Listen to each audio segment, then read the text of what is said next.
420, bro. And we'll laugh. Oh yeah, right. Hello. I'm used to like having like an intro video and like having like a minute or two to like smoke a fat bowl. Yeah, do it on here. I don't care. No, okay. It's Well, I mean, I did have an intro video, but I checked it again. This halfway through, the sound started going, so I've had to remove it, and I'm going to work on it again later. Find out what the fuck's happening. oh, okay. So yeah, so dream Well, scenario with Nicolas Cage. yeah. Why did you pick this movie? Because I know It seemed most like of the times when we do these we watches and watch parties and losers lounge, we seem to only pick like classics. And here you are it picking seemed a something very fresh. Yeah, well, it seemed a very interesting choice because I know you like to look into like the deeper meanings of this stuff, and this could be a very good one to analyze with you. I was very And excited when you said that. I mean, I'm down for whatever, but we said dream scenario. I was like, oh, okay, I'll watch it. And I watched it again yeah, today when I took all these screen same grabs, here. and I like the movie. It's a weird one for sure. But yeah, I mean, let's talk about what do you want to talk about? Like, how do you want to go through this? Should we I will just like? go through it, discuss some of the scenes. Like it's basically like happy hour, isn't it? Where we just go through the whole movie, and we All try right, not to be too long with it. We don't go full and in depth, which takes us for fucking hours, like some videos do. We're not EFAP. We yeah. want to make it a little bit easier for our How audience. long do you want the stream to be? Because you know me, I can go long if you want. I We'll assume you try want it and to be like 2 hours or something. we'll try and go 2 hours. If we go a bit less, that's fine. We won't go less than So, that. We'll go maybe more than that. But as far as like this movie in general, like A24, this is Nicolas Cage and A24's first pairing, and it's Ari Aster. I thought this was a Charlie Kaufman movie, and it's same not. here. I thought it was Charlie It because seemed it's very got that Charlie offbeat humour. Kaufman-esque. Yeah, yeah. Yeah, it's very offbeat, Also, and I like it. Charlie Kaufman's very, all of his stories are centered around the self and what have you. And also, the story is very similar to Adaptation, which was a Charlie Kaufman classic. But what's interesting is Ari Aster, that fucked up little dude who made Hereditary and Midsummer, and that. Yeah, Did you I watch? like Hereditary. I I do. love him. I love these movies. But did you watch his short film, The Secret About the Johnsons? I have not seen that. That's All not right. about dicks, is it? Johnson's. No, it's sort of. It's awful. I'm gonna spoil it for you because you don't need to watch it. You shouldn't watch it. But it's basically like it's a black family in a suburban neighborhood, but there's like a dark secret. And the secret is that the I guess early 20s teenager or late teenager son, early 20s. I don't know how old he is, I forget. He's basically like sexually abusing his own father. and the Jesus and the fucking mother knows Christ. about it. And it's like it's the most fucked up shit. And like the dad like ends up like throwing himself in front of a truck or something. And yeah, like basically like the son basically like pins the father in tight corners and like physically like intimidates him and makes him, yeah, it's so fucked up, dude. So, So there's something so it's wrong a with Ari Aster is what I'm getting at. yeah. So it's a He's family movie then. Yeah, he's got some deep seated family issues, whatever the hell they are. But that being said, Ari Aster wanted to direct this movie with Adam Sandler. Do you know that? That would be very interesting because Adam Sandler can do the dark roles when he wants to. Right. I mean, look at Hidden Gems. I mean, he was fucking good. He's an unlikable character, but he was fucking good in it. Right. And I do like Adam Sandler in like, Uncut Gems, and Punch Drunk Love is probably like my favorite of his. And Uncut but Gems, not Hidden Gems. Uncut Gems. Yeah, you're right yeah, there. yeah, Got the yeah, name it's mixed okay. up. But what was crazy is like I guess the guy who wrote it, some Polish dude who's made a bunch of is he Polish or Norwegian? I don't know. No He's idea. foreign. He's foreign, and he wrote this movie, but they didn't want him to direct it until like he directed some successful Norwegian film that I forget the name of. And they were like, you know what? We're going to give him the reins and let him direct it. And he was like, okay, but I want Nicolas Cage. I know, and And I was like, oh, he all is right. actually very good So in this this. is There's how still they got yes. yeah, well, yeah, because he is very good. I think, to be honest, he does give his best performances when he's kind of playing people who you feel sorry for. Leaving Las Vegas, adaptation, all that stuff, and yeah, and he still has the odd little awkward kid Nick Cageisms in his performance, but I think it suits his character. He's kind of like an awkward, insecure guy who's just starting to become noticed in Yeah. a crowd load of people, and we soon see how badly it turns out in the end. Yeah, and what's also interesting is Nicolas Cage wanted to retire after this movie because he thought like this would have been this is what we call the end of his meta trilogy, because he has Pig, which is a couple years back, and then the the fucking Pedro Pascal movie with the big long title. Yeah, Unbearable Weight of Massive Talent. Yeah, that is great. Jesus. That I love that. It was a fun movie, but this third one, so this is like the end of the meta Nicolas Cage trilogy, and Nicolas Cage thought about retiring after this movie, which would have been fitting, but I guess he's still got a few more in him before he transitions to television.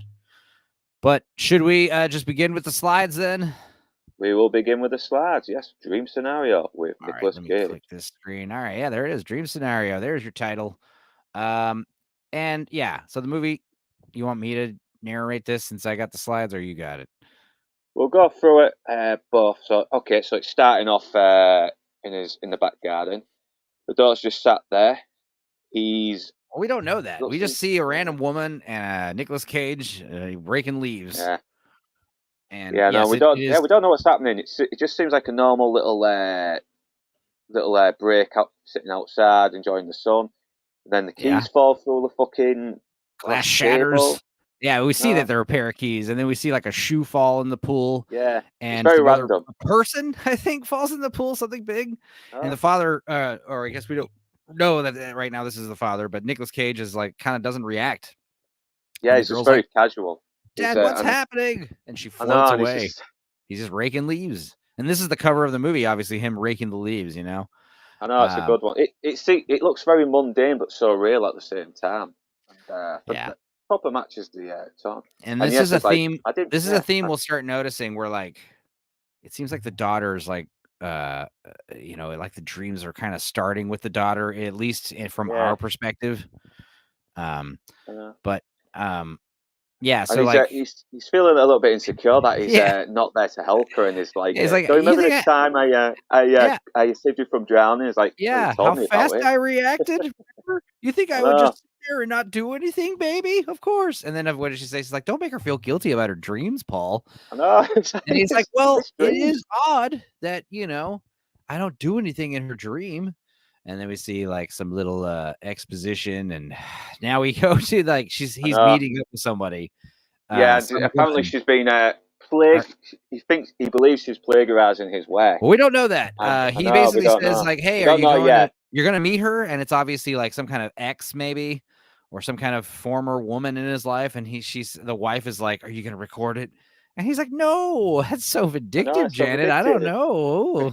He kind of gets like excited about the idea, but apparently he's kind of got this awkward. Like I said, he's got this awkwardness to him, but it works for the character. Do you know Nicolas Cage picks his own hair in every movie? Did you know that? I did not, and he did. I would totally.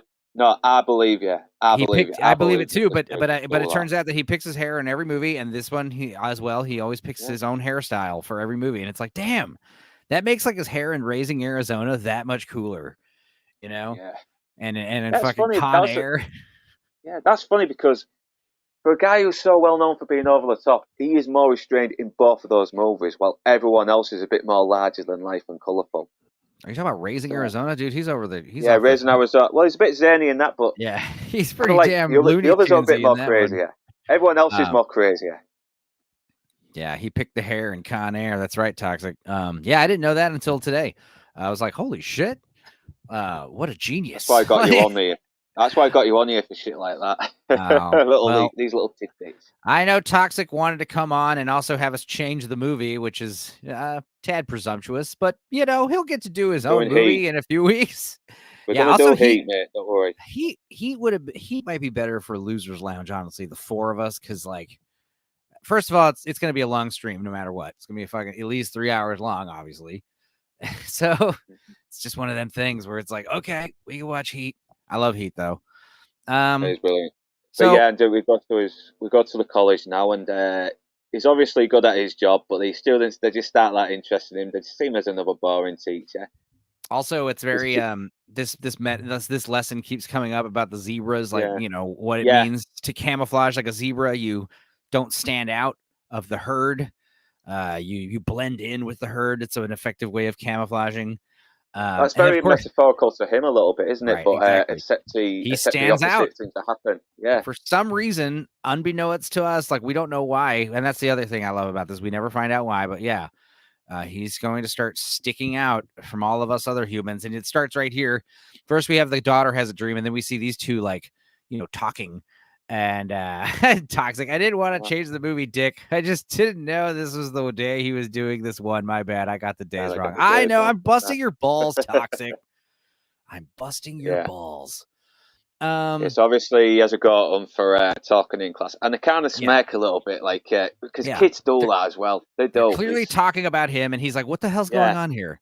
And they don't want to talk about it. He's like, "All right, well, what's an evolutionary benefit that would, standing out would work?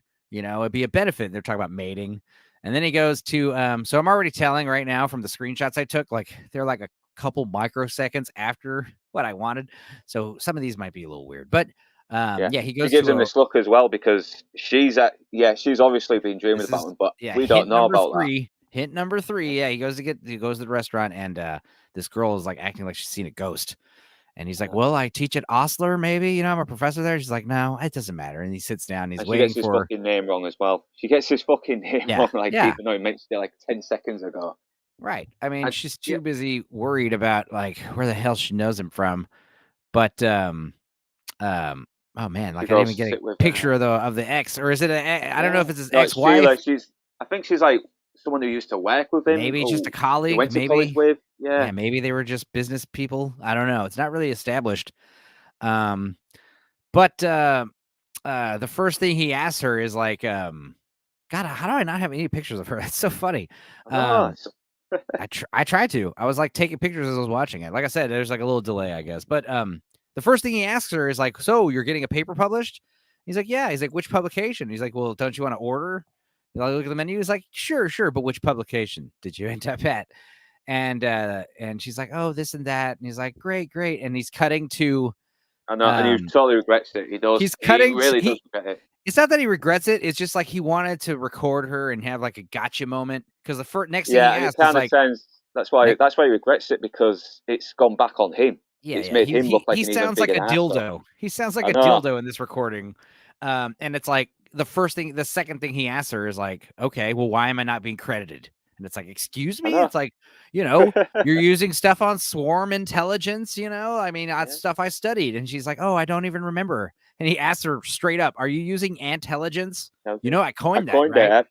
And she's like, we're not using intelligence, whatever the hell that is. And she's Then he like, comes out besides, like, saying that. Then he yeah, he's comes like, out saying that. Yeah, she tries to use. Well, you're talking about the idea, but actually doing the work is a totally different thing. It's like, yeah. And he's well, like, I'm well, I'm working on doing the the book. work. Yeah, I got a book Yeah. going. Yeah, I just Um, want to get it right. That's all. It's got to be perfect. And yeah, that book's not going to get fucking done unless there's some kind of initiative. well, that's something that we, later find out is like, well, no, I haven't actually started writing it, but yes, I Yeah, have a book I'm working exactly. on, It's I like me know. with my, it's like me with my comic book. It's like, oh, well, no, I haven't actually started like drawing it. Yeah, I'm the It's like, fucking same. I had some ideas as well, and I lost it all on my phone on the last one, and I couldn't transfer it back. oh, I know, so I've got to start again. hard But there was copies, shit. friend. Yeah, it's like my Renfield Yeah, video. Like I've got 4 pages. I got like 10 pages of notes and a soundtrack picked out. And I guess next time I have like 2 days to kill, which is never, I'll knock it out. it's all I the plan. streams you're doing. You're on Yeah, you're on streams non-stop. Of course, you're busy. yeah. Well, it's fun doing this shit, and also it's fun making. Be fun when I decide to make the Renfield video. I plan to get that out this month. But I Yeah. said that the last 4 months, so who knows? Um, so he's asking how far along. He's like, well, I haven't actually started. He's like, can you at least just credit me? I know it's. I And know he's like it's like. begging. Yeah, he feels like he should be part of something that she learned from him. And of course, he just deletes it as soon as he's I like, know. Please, Sheila, I need this," and he can't even hear anymore. He just deletes it. He's I like, know. "This is a I need terrible this. idea." God. Obviously, telling his wife later that he didn't record anything, and Even he's though he waiting did. for his And yeah, wife at a play, and there's like a random dude just staring him yes, down. yeah. It's obviously he's having a dream as well. This is how it starts. Like, you don't you just Yeah, notice people are like looking at you, and that's the other thing. Like, when we get into the metaphors, like I know we were going to talk about like cancel culture and Harvey Weinstein and Louis C.K., but also a big yeah, part of this movie is like viral mimetic fame, like how you can get super famous for doing something totally something totally happenstance can just put you in the public eye, and the repercussions of that, and also how people behave differently when they're in the public eye. yeah, So yes, yeah. yeah. You seem to notice these things very quickly. I've only just started to notice a couple of things after watching the second one. And yeah, No, man. obviously he's trying to say, well, I got that this ADD doing brain where well. like my fucking Yeah, mind is like if I'm not flapping my gums, my brain is like spinning when I'm watching these movies, especially like crazy movies like this. yeah, Um I know. But it so feels so real as well. They feel like a real couple, these two. They are perfect, they are perfect people or perfectly happy. They do have their little problems with each other, but it's yeah, but they're but just the settling thing is, like I know, you're supposed to yeah, settle, folks. Like that's the yeah, thing. It's like they make it seem like settling for someone is like a bad thing. It's like, dude, Um, yeah, I mean, that's what most people do. It's like this idea that like, yeah, oh, the grass is greener. That's like this Tinder mindset, like, oh, I'll find someone more successful and sexier if I, just yeah. keep on pushing. So he even says like, oh yeah, she totally saw my argument, but we came I to an know. agreement, and it's like, no, she Yeah, basically said, fuck you, you didn't do anything, and you're not getting shit. yeah. He's trying to look, Um, strong in front of his wife, but I, yeah, he's kind of he's a bit of a pussy. He is Right. in the Pushover. play, He's in the also, play like that they you're say not later, enjoying it. um, We'll get to the next bit. blue collar loser. I'll start attending AA before we see this goddamn Renfield video. Oh my god. Yeah, Enzo, we should definitely collab on the vampire thing. Oh, right. His vampire blue collar sequel. loser. Settling is great. Every ex girlfriend settled for me until she Until she upgraded. upgraded. Nah, that's the thing. Come on, you're a catch, man. This is You're a why catch. you should Get yourself settle for down. someone as well, because then you're both like locked in. Like with your with your weirdness and your neuroses and stuff. You guys just learn to cohabitate. But yeah, so the play, he says obviously his mind's wandering. He's just kind of in a lull. And this is where Yeah, we first get the confirmation. A woman chases him down, Paul, and it's an ex. an That's the ex. first Yeah, thing the wife asks is like, "Excuse me, how do you know this person?" He's like, "Oh, we used to date it." Wild, right? Anyway, yeah. I'm trying to tell you that you've been on my mind. He's like, "Oh, I haven't been thinking of you at all." He's like, "Oh, okay." This is not awkward at all. It's not So awkward. he's very, yeah, like, He's still harboring feelings towards her as well. You can sort of tell. I mean, I bet he had a right fucking thing for her in his younger days. oh, And Lord yeah, you Toxic can says really it's tell. called Yeah, hypergamy, polygamy. hypergamy. I can never pronounce that fucking word. So it's like polygamy, so hypergamy. That's how you pronounce it, I am assuming. Um, but yeah, that's pretty cool. Hypergamy is the curse of the dating app. Yeah, weird. Um, but yeah, that's the kind of thing that he's got this like kind of intellectual autist brain where he doesn't realize like what he's saying to her is incredibly rude. I don't think about Yeah. you at all. Um, he's like, well, you keep popping up in my dreams is why I wanted to bring it up. And he's like, out of nowhere, I'll be dreaming about a friend of mine in a car crash and you'll just pop up. And it's like, what the fuck? That's weird. And obviously, the wife is she's very yeah, upset. she's a little bit insecure. You can tell Yeah. you can tell she's got a bit of a jealousy streak in her. Yeah, but it's kind of seems like there's potential for it to become a bit more extreme if done the wrong way. But Also, what's great is when he says, so wait, I'm not doing anything in your dream? And she says, oh, you're still doing that? Looking for the insult? Is that what you're doing? Like, she's like, she knows all about his neurosis. That's why they broke up, you know? And he's like, oh, no, you don't do anything, but it's not like I blame you. And she's like, look, and she's like, did you know he was going to be here, Paul, my husband? And he's like, no, I just happened to see you guys. yeah, I thought it was like synchronicity. So I thought I should come up and say something. He's like, why don't you think we grab a coffee? Look at her fucking dagger eyes. Yeah, I know. She's like, oh yeah, oh yeah. Is that all you Yeah, want? I Fucking see coffee. how it is, bitch. You don't even invite me to coffee with you? You know, we can have a menage a trois. It didn't even enter your head. And he's like, yeah, Oh, give that'd me be the your worst one number. to watch. And then you got to do the awkward, like putting your number in some other woman's phone right in front of your wife. And you got to look at her like, I promise this is truly platonic, even though I know all of her folds because I've been inside her before. But I promised you, it's just platonic. So, I mean, you can't really blame the wife. And then, of course, there's the passive aggressive. So, did you like to play? I did. I did. You Yeah, fucking bitch. Stay away from yeah, my that's man, or women. I'll claw Yeah, your that's eyes women out. for you. Two Yeah. cats in a box, baby. So yeah, she's like basically like, you were acting like a stumbling idiot, like you stuttering and Yeah, stuff. He's like, well, it don't you was. think, how would you act if like some ex-lover of yours, cornered you somewhere? He's like, I wouldn't have been stuttering. He's like, I wasn't stuttering. He kind of was. He kind of was. Yeah, like you said, Um, you can tell he's still harboring a little bit of feelings for her. Like he had a right crush on her, and It's it's not that he telling has you. feelings for her. Oh, I think it's more like, he wants these feelings of like, rock stardom. And it seems so the idea that like, even if he's not interested in her, it's more like, hey, the idea that someone has feelings for me or still has feelings for me is like kind of a confidence boost to him. But she has to yeah, yeah, crush it. She has to crush it. And that's why he's like, say, are you just trying to pick a fight? Because she says, why the hell are you keep defending her? He's like, look, it's just weird because of the dreams. That's why she seemed excited to see me. And it's like, well, yeah. Um, so yeah, he's just not used to being hit on, like Blue Collar says. So that's the thing is if you've been happily yeah. married for 15 years, I don't know, let your significant other take some compliments here and there and don't like No. fucking get in an argument with them afterwards when you're driving home. So It's she natural, seemed though, isn't it? nice. That's the thing. It's natural. I mean, Yeah. even I'm happy with my relationship, but a good-looking woman looks like if it looks like a good-looking woman was flirting with me, another woman, I'd be a bit fucking cocky. I'm not gonna lie. It's natural. It's a Yeah. male See, ego that's thing. that's yeah, but that's also why you fail because you need to be cautious, like I am. I When a know. beautiful woman starts approaching me, I'm like, okay, who sent you? Yeah. What's your ulterior motive here? I You won't be know? cocky. I won't be cocky openly. I'd be cocky inside. Oh That's yeah, it. yeah, yeah, Oh, for in sure. Like Dory, I that's the mean, thing. yeah, They always joke Jesus about Christ. catcalling. Like when a woman gets catcalled, it's like, oh my god, I was catcalled. It's like, dude, if I was walking down the street and a random woman was like, "What's up, baby? You looking good?" I'd be like, Exactly. thank you. I Hey, rarely all get right. that. I Yeah, accept no, my no, fucking men never get it. No, average ever. looks. Yeah, yeah.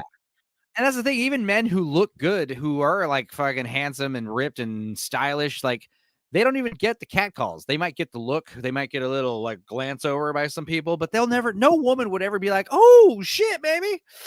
Damn, break me off a piece of that.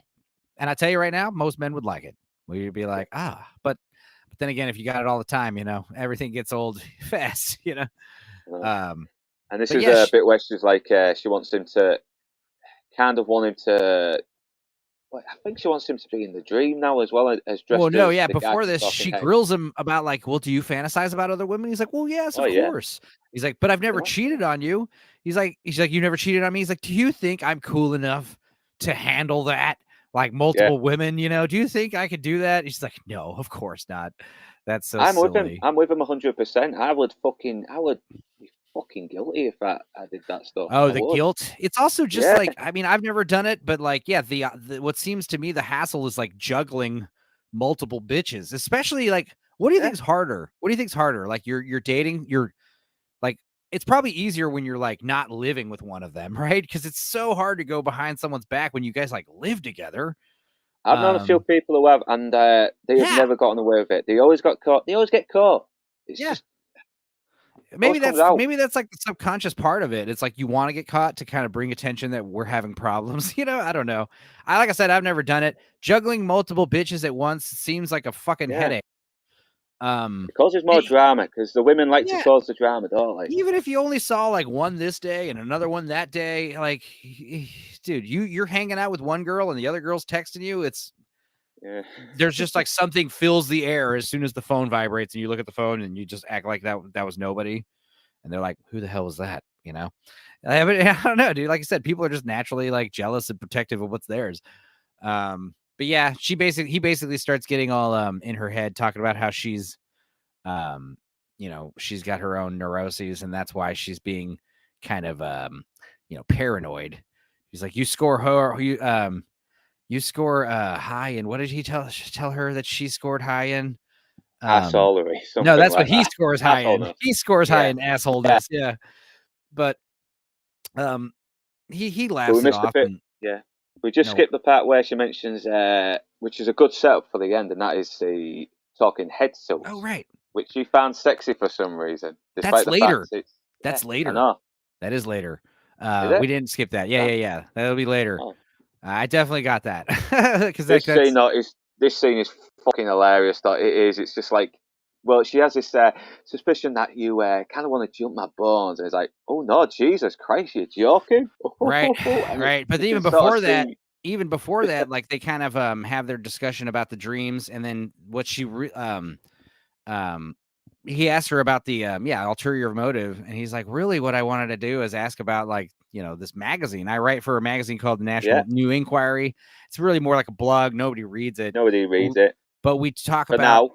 I talk about like Jungian type stuff with like because Carl Jung talks about The shadow, shared memories, the idea of like collective consciousness, like kind of going through all of us, and this is kind of pertaining that to a degree, and even more so later. But like he kind of is, I think, in a way to kind of be cool to her or impress her, like agrees, like, yeah, you can write about me, sure, whatever. But if he had just said no to this, that would have caught like, yeah, no, like his yeah. problems probably wouldn't have been so much. Um, so but that's the other thing he keeps doing. He'll say like little little sly remarks, Yeah. Using his little Nick Cageism, like, no, of course I'm joking. yeah, little casual insults or kind of just like say what he's really thinking. I do it all the time where I'll say something fucked up and be like, I'm just kidding, but I'm half kidding, like shit. Um, but yeah, this is where he's kind of like, well, my wife thought that you still had feelings for me. And she's like, oh God, that's I know. hilarious. Why would she I say just, that? I know. Look at her You can, face. you can see his fucking soul's just crushed. His ego is crushed with it. It's I his don't whole want, pride. yeah, I mean, we see how he sexually performs later, and we'll get into that, but that's probably part of why Yeah. she's not really too into it. But yeah, she's like, all right, I'll see you in my dreams. And he's like, no, you No, won't. you Don't be won't. silly. And I then know. like, And he he's just embarrassed. Look how embarrassed he fucking, is. what an embarrassing asshole. Yeah, he is Um, not a fucking cool guy. He is not a charming guy at all. He's completely fucking neurotic. Yeah, and then of course Yeah, this is more symptoms that this is people are talking about him. Students I talking know. about Paul. People are looking Also, at him in a very different way. That's never happened before. well, right now it's like it's kind of fun. There's like this novelty. Like the kids are talking about it with Yeah, smiles on their face. Like, oh, dude, it's so weird, and it we is don't because understand. I know how often has this happened where one random guy appears in the dreams of many people around about the same time. It's of course they're fascinated, they're intrigued, and I mean, Jesus Christ, has it ever yeah, happened? I mean, I don't I know. know. And then it's to the point where like he walks into, and I love Tim Meadows, and I was very happy to see Yeah, Tim Meadows in this. But he oh shit. He says oh, let me fix something real quick. He says he walks into Tim Meadows' office and he's like, "Oh, have you been dreaming about me?" He's like, "What? like, no, Have yeah. you He's been like he having seems to be the animal who isn't. It's have you been weird having that. dreams about me?" He's like ever? He's like, "No, recently." He's like, "No, I don't keep track of things like that." And he's like, "You're kind of freaking me out. What's going on?" And he's like, "Nothing. Don't worry about it." And then he does this hilarious, like when he's alone in his office, and kind of like looks around. It's like one of the Yeah. funniest things in the whole movie. It's like so subtle too. I love it. It's a funny Um, film in general, even though it's like real bleak and tragic. It's it gets kind of twisted darkly too, but funny. but I know. I like it when my comedies have graphic violence in them. Like Yeah, or just a dark edge in general. a random scene of a man getting his head bashed in by a hammer. Sure, Yeah. throw it in your comedy. But yeah, Sophie asking about what character Sophie's gonna play in the play that'll come up later, and the phone's ringing, and he's like, I'm just gonna hang up the phone because like they have a strict no phones at the table rule, and mom and the kids are like, oh, Dad, what the hell? And he's like, oh, I guess I'll answer and tell him to call back later. And Yeah. it's this Then guy, this is where the penny really drops. This is where you're famous starting to actor. realize. Yeah, What's this guy's name? The guy at the head of the table. I can't remember his name in the I've movie seen it. or He his played. actor's name. Yeah, he played Kurt Connors in the original Spider-Man trilogy, didn't he? But Yes, I he's in a forgot his ton of name. shit. So I know him best from seen loads. Happiness. And do you ever see Happiness, dude? With Philip I think Seymour I might have Hoffman done. and this guy. Can't remember. I can't remember if I have. There's a scene where this guy fantasizes about shooting everyone in a fucking park, and he also maybe molesting his own son. It's a fucked up Oh, movie. Jesus. There's a part where like Philip Seymour Hoffman, he like calls random women and jerks off, and like when he's like talking to the wrong number, and then by the time they figure out like they don't know this guy, he like comes all over his wall, and then he takes a post-it note and like sticks it over the wall, and you see his walls covered in fucking post-it notes. It's disgusting. Happiness, check Oh it out. man, Check out I'll have to. Happiness. I'll have to. That's Todd Schlantz or whatever his name is. My wife will probably divorce me after putting the movie on, but hey, I'll check it out. There's also Storytelling. That's another one of his that's fucked up and good. And there's another better one I can't remember. But anyway, the point is, this guy's calling Paul to tell him that, hey, we had one of these dinner parties. And the best part is when he gets the call, he's like, oh, am I finally going to get invited to one of these dinner parties Yeah. that you've been throwing? He's like, no, nothing like that. No, you're not invited. But he's like, I have some of these dinner parties, right? Well, something happened. You came up. And basically the story is this woman here at the head of the table, guest, was like having these weird dreams about this guy. And it's like a specific person she's dreaming about. And then he's like, he just kind of occupies the space like an awkward guest, doesn't do anything. And this woman right here, the wife of this guy, the party thrower, she's very freaked out. And this is also very interesting. They say, oh, it kind of looks like this guy. They've both been Yeah. having similar dreams, and it looks like this guy. You know who this guy is? I don't know, that's old guy. Yeah, This is Nicolas Cage's real brother in real life. Jesus Christ! So yeah, he looks so much fucking older. I don't While remember Nick his name. I think his name's Roman Coppola. His last name's Coppola for sure. But Yeah, yeah, because he is related to one of the Coppolas. I think he's like yeah. one No, yeah, he's Francis Ford Coppola's nephew, and nephew. Sofia That's it. Coppola is his cousin. So anyway, yeah, it's all nepotism. But anyway, the point is like they're joking, like, well, he kind of looks like this guy, right? And they're like, yeah, he does. And he's like, Yeah, well, he kind of shows that he doesn't really like Paul that much because oh he's like no, a very yeah, boring they guy, say so he's he very doesn't invite boring. him I don't. around. He's kind Yeah, of jealous. He's like, I don't know why my wife's so obsessed about him and why she's so into him. He's like, I'm not into him, dear. He's like, okay. Um, uh, he's like, I'm kind of upset. He's like, yeah, my dreams are very similar, except we know this guy. That's the only difference. And it's like, yeah, he's actually kind of not that memorable. It's weird. He's like, well, what does he look like? And he's like, well, he does kind of look like that guy. yeah. Here's a picture of him. And her fucking face is like, that's the face I would make. And of course, it doesn't take them long to kind of realize, like, oh, she's serious. And then it just Yeah, cuts to shit's like, happening. Shit's really happening. the dinner table, the family's eating breakfast or whatever. You hear a loud crash, and we find that Paul has collapsed, I know. fainted. It's like how else are you going to react? This is not even a regular thing. This is not even a one-off thing. This is pure fucking Something's weird. craziness, Something weird's insanity. happening. And then immediately after this is where we're confirmed that shit is crazy because he goes to his Facebook and he has like hundreds of messages. And Yeah, apparently, and are you real? Homegirl's article has dropped and people are reading it and they're like, oh my God, I'm dreaming about this guy too. Cause like, you know how fucking weird that would be if you're like, oh, I'm having this weird dream about this old bald guy with a beard. And then there's like a news article. It's like Yeah, hundreds of thousands of people dreaming about this man, or people are sharing dreams about this guy. And it's a picture of the dude from your dream, like right there on your computer. Like that would make you, and here's a link to his Facebook profile. Say what's up to him. That was a bit irresponsible on the journalist part, if I may say so myself. yeah. Well, that's I'd be journalists. like, They're always irresponsible. They're always irresponsible. I don't think I've known any journalist actually be responsible, yeah, I mean, that's the thing. Like, especially lately. if I have a Twitter or an Instagram, follow me there. But if I have a Facebook profile, don't fucking no. I don't know you. Get away from me.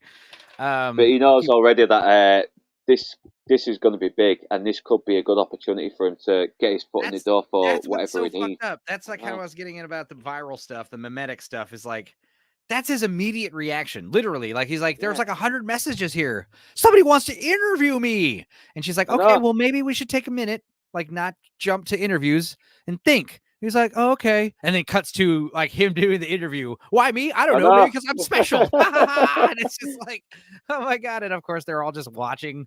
The family's like watching in like amazement and bewilderment. What the hell's going on here? An Yeah, area because man has found himself the center of a dream epidemic. Like it's so I know. weird. Yeah, this And guy's had people look past him. Now they're looking at him, and something is, and he's having a hard time comprehending it.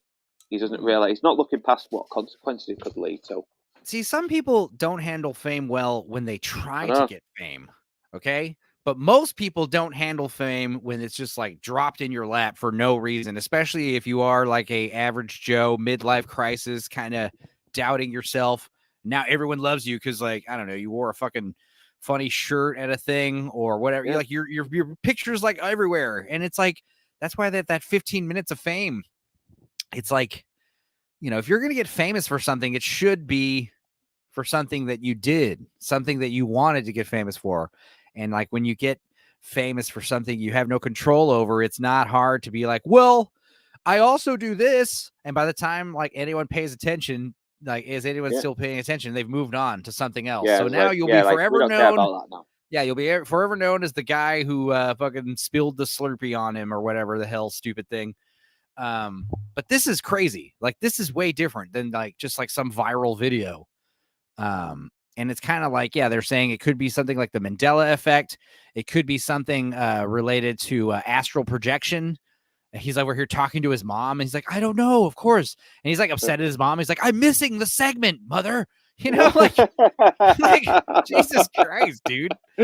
Like, God, yeah, it's such a it's such a smart funny. It's funny without coming off comedic. It's funny yeah, because they act realistically to the it's situations, not a even though this joke. is. I know. Yeah, it's situational humor, It's like Yeah, it's one well, of these. it's his neuroticism that makes it funny. Like, yeah, missing the segment. It's his insecurities, his ego, everything. Yeah. Yeah, and that's the other thing. It's like when someone has an ego that they deserve, they earned it. That's one thing, but like I don't know, it's weird when people get like egos for yeah, nothing. And it happens. Because like I said, it's like he said at the very beginning of the article, maybe people are paying attention to me because I'm special. Maybe that's why everyone's dreaming about me. And also, like, that's another thing. It's like we don't know what the hell like life is, what the hell your experience is, what is all of this, like, what is existence? Okay. And when something like everyone starts dreaming about you, it makes you think that maybe like this is some kind of like God thing or, it's like a Matrix type thing. Maybe like the world doesn't even exist except for you. Like maybe because Yeah, it's like like it's everything's all a dream in your head, some yeah, shit like that. everything's a I know it's crazy. hallucination. We're all experiencing our own dream, like that's what reality is, when you get into the real metaphysics of like the fabric of space-time. Like we're It's a basic some good people say, theory. I yeah, don't people believe say that that. I we don't believe that though personally. I don't. well I like think. the idea Oh is like well. if Yeah. if we weren't observing things, none of this would exist. Like that's basically like one of the cuz basically uh life, a living thing, like if you were to graph it out, a living thing is simply a point of reference in the universe. So like every living thing is just a point of reference. And like when you plot them out like on a graph, kind of like, time or space, well then there's like experience, which is experiencing time and space at the same time. And yeah, it's not hard to just if something like this happened, it wouldn't be hard to think like you are literally the center of the universe maybe. Like, you know, like maybe it's like in Total Recall where you're actually in some kind of coma and like they're trying to wake you up or Yeah. something, like who knows? Like once something like this starts happening, like all bets are off. Who knows what might start happening later? But yeah, he's saying that this is he's inclined to think rationally that something this might be socially constructed somehow. It Yeah. also I was could be thinking we found out about that. I was actually hoping we might find some answers for why this is happening, but no, maybe I the only missed good something again. the good answer would have been if it was a big nothing burger. Like they found out, like they say they actually suggest it later, but like maybe the idea is maybe one or two people were having dreams about you, and other people thought they were having dreams about you. But then once your face got plastered everywhere, people started convincing themselves they're dreaming about you, and then people started actively dreaming about you after the fact, because they think they Yeah, are. like some kind of a psychic link, like when you're in a crowd and you feed off their enthusiasm, like in a football game, something like that. Mm-hmm. Yeah. And now he goes to class and the fucking class is packed and he's getting like Yeah. fucking applause for some reason. I Like, was like, "Are you here uh, for the lecture? No. You here he's for like, the all right. dream? Yeah. Yes." Who here's for the lecture? A bunch of people raise your hand. He's like, all right, the rest I of you, know. I'll give you 5 minutes to ask some questions. And they're like, are you going to go on like Stephen Colbert or anything? He's like, no. And he's like, oh, I have trouble remembering my dreams. And he's like, well, I don't know anything about that, but I think most people keep a dream journal. Next question. It's like, uh, It's just funny. Oh god, I don't get why some people don't like this. It's fucking hilarious.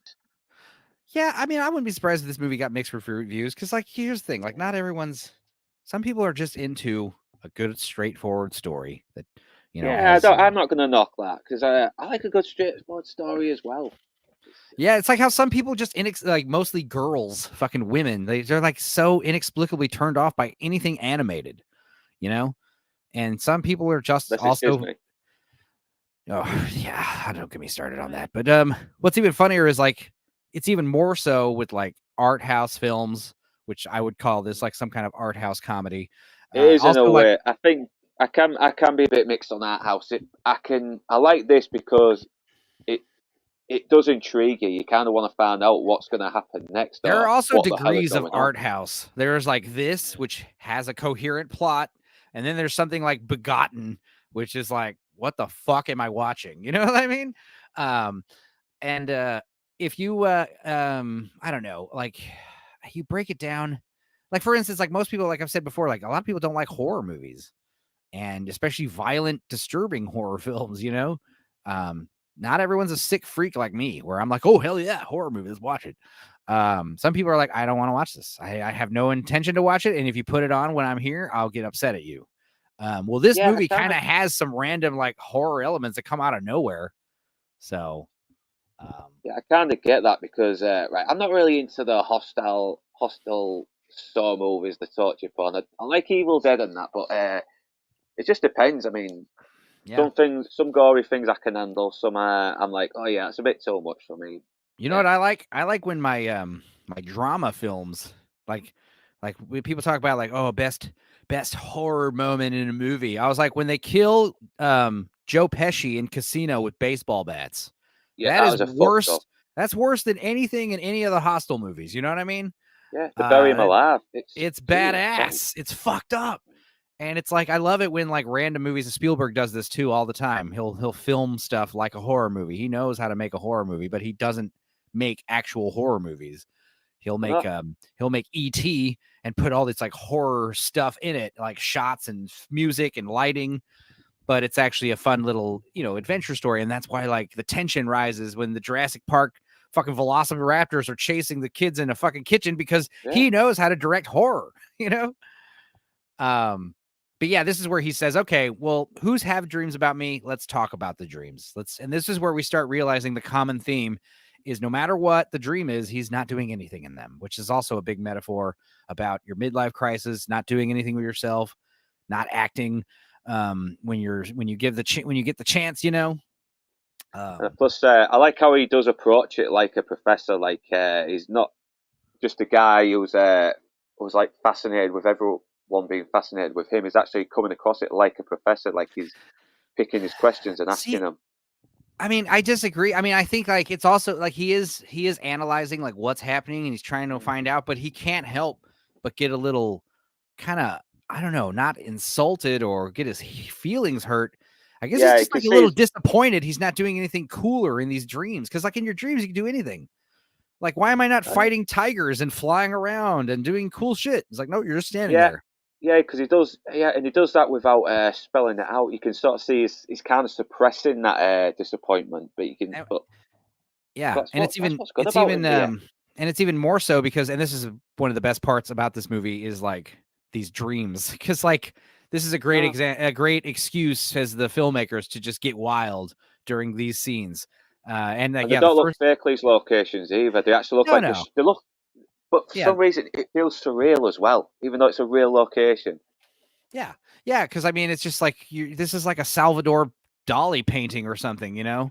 But he's like, first guy to tell the story is like, okay, well, I was walking around in a field surrounded by dudes wearing tuxedos, and I'm also wearing a tuxedo, and I'm eating these weird mushrooms Yeah. that are like fucking foaming, and they look strange. And then we notice there's like a big, tall, bloody, naked man chasing me. So I run and I hide by the tree, and then Nicolas Cage just kind of shows up and he says, "You gotta hide." And he's like, "Are you talking to me?" And he just kind of keeps looking at the mushrooms, and then the killer blood guy grabs him, and then that's when he wakes up, and everyone Do you notice laughs. how his do you notice how his voice went a little high pitched in that dream as well? Like he's talking to me. Yeah, I think that's also like Paul, this Paul character. He's got a different way of speaking than Yeah. Nick Cage does. You know, Nick Cage, like he's kind of got this kind of like almost nasally.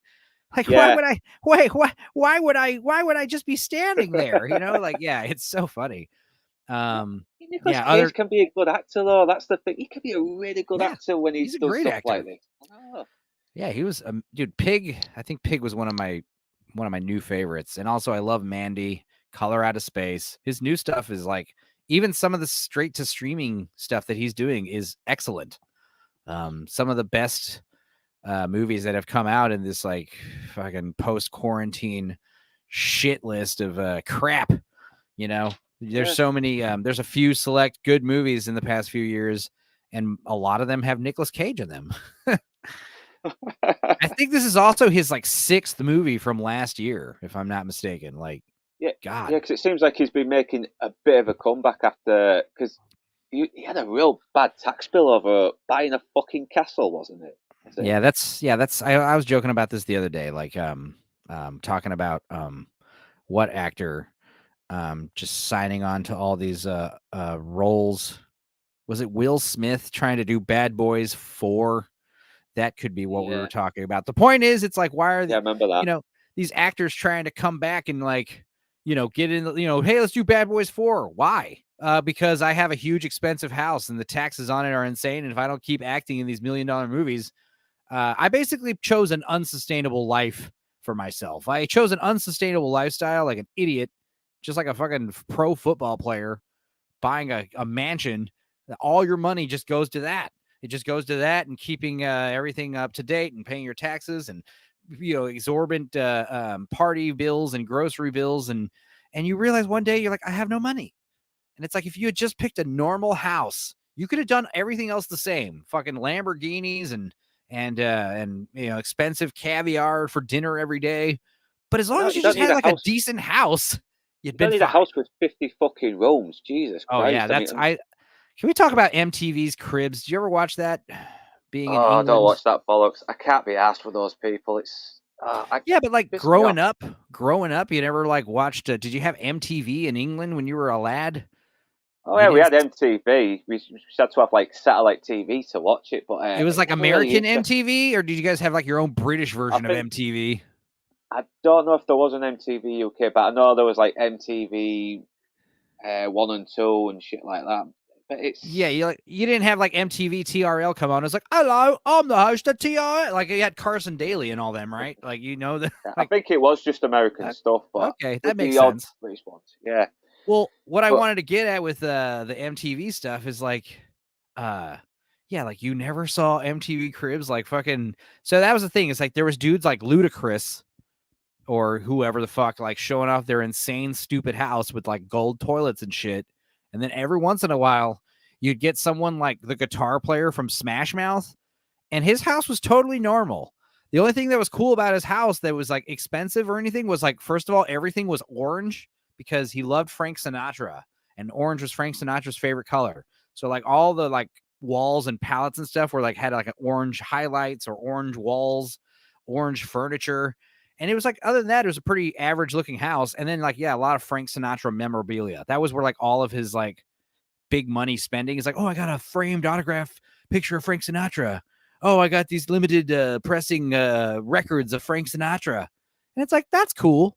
That's so much better than having like a 20-room house for you and your fucking wife or your Yeah, baby mama. You know, and we're getting off topic now, but yeah, I don't it care. is it is I'm hanging out with interesting. my Yeah, buddy Luke. I I'm know. hanging out with my buddy, Northern I know, English and I'm glad to bastard. have you here. I really am. And okay, so right here in this scene, one of the other students is telling about Dream, and once again, he's just fucking walking around while the college is just. There's a big earthquake. Everything's going Yeah. to shit. It's just like the world's ending in her dream. And he just kind of stands there and it's like laughing. This guy's teeth are falling out. And again, he's Yeah. just standing Oh, there and he's hearing all the dreams. And like every time it's like a laugh. And then this woman's like hanging out on a piano with like alligators in the room. And he just kind of says what's up and then just leaves. And everyone's like, yeah, ha ha ha, that's funny dream. And he's like, the okay, but dreams does do look anyone? like dreams. Yeah, the Oh, dreams right, do right. look like dreams as well because they're incredibly random. But that's what happens in dreams, though. Whenever it's weird and random, you kind of go with it automatically for some reason. Yeah, it's like improv comedy in your head. Yeah. Um, so yeah, but again, he's really looking for someone that has something, him doing something. And he even asks, Yeah. like, does anyone have a dream where I'm actually doing anything? And nobody raises hands. And he's just like, okay, well, let's just hear some more. I'm fine with not doing anything in the dreams as long as I'm in the dreams. And then everyone's like shaking his hand, getting pictures of Uh, him, and he's liking it. And do you think there's homegirl, a? Do you think there was a part of him that's trying to find some meaning into what's happening apart from just his own ego? damn, yeah, and it's to the point where like the daughter's taking a picture of him eating breakfast. And he's like, what? He's like, oh, my friend, Richard or whoever Yeah. doesn't believe that you're my dad. He's like, oh, you guys flirting? He's like, no, but he asked about you. And then this young one's like, Dad, can you take me to school today? He's like, oh, really? I'm sure. I guess I got time. Sweetie, is it all right if I take her to school? He's like, yeah. And she's all excited, like, I'm going to show off my daddy. And the Yeah, she wife, gets and she's got and he's on about something as well about podcasts talking about dreams becoming memes, and I don't know if that might be a hint into something that oh, right. could, Yeah, he says could explain eventually, what's happening. he's like, yeah, he's like, I've been hearing a lot about Paul. I've been hearing him on this podcast where they're talking about like all this crazy stuff. They were talking about how eventually all memes will become like dreams. We'll just like start sharing these memes, like because of shared consciousness. The idea of shared Yeah, consciousness is like when a baby's born, it has like all the past generations of memory to draw upon, and this is where we get our instincts from. You know, like how is it that you instinctively know how to do some things and know some things? It's because we've learned it before in past generations, and because we're all consciously connected to somehow. This is why we have these instinctual memories. So the idea that yeah, like eventually like our memes will become so like ingrained in our minds that we'll start dreaming of them, and then those dreams and memories can get passed down to future generations genetically is like it's possible. It's weird. Jesus Christ. um That's a, yeah, it's cool. But also like the idea is like he's like, yes, people don't believe. Like my friend's like asking about this guy. Have you heard about him? It's like, dude, I know him, you know. And he's like, how are you handling it? It's like, we don't really like the attention, you know. And he's like, yeah, dude, isn't that so weird? And she's like, well, she starts asking about the museum. He's like, well, how is that going? He's like, oh, well, it's, we got deadlines. He's like, well, I'd love to be involved somehow. Just, if you want any ideas to bounce off. And this chick gives her the side eye yeah. so hard because she's asking kind of to get an in right here. She's doing the thing where it's like her husband is getting virally famous and she's trying to somehow pivot off of it or Oh yeah. take advantage of it somehow. Yeah, Because I mean, she's a little bit selfish herself, isn't she? I mean, but they're kind of human. That's it. That's what makes yeah, these characters human. yeah, We don't you really can't, judge them because there's part of us that think, yeah, right, I kind of, I'm a little guilty of being that as well. I mean, dude. We're all narcissists. We're on YouTube. Okay, there's oh not a yeah, single person that isn't fucking on hell. YouTube that isn't a fucking narcissist. I'm sorry, I'd be a sorry. fucking liar if I wasn't in it.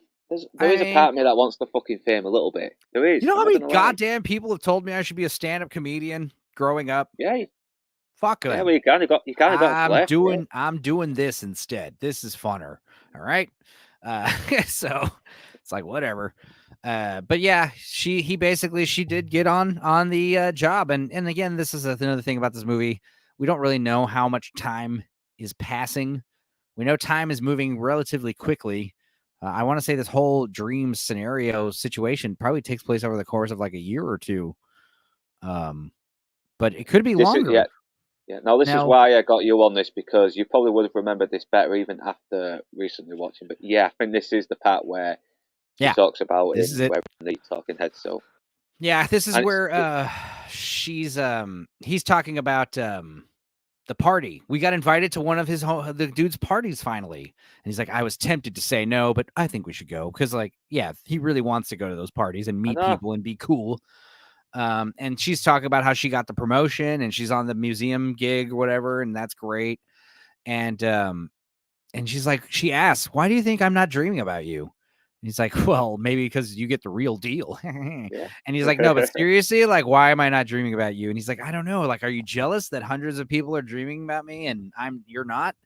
And she's like, well, rationally, I'm not jealous, but it's like, I do wish you were in my dreams. I mean, you're my husband. And he's like, well, what would you want to see in your dream? And this is the funniest part of the movie. This is where I laughed my ass off when she says, she's like, you remember when you wore that talking head suit? Hey, you know the suit she's talking about, right?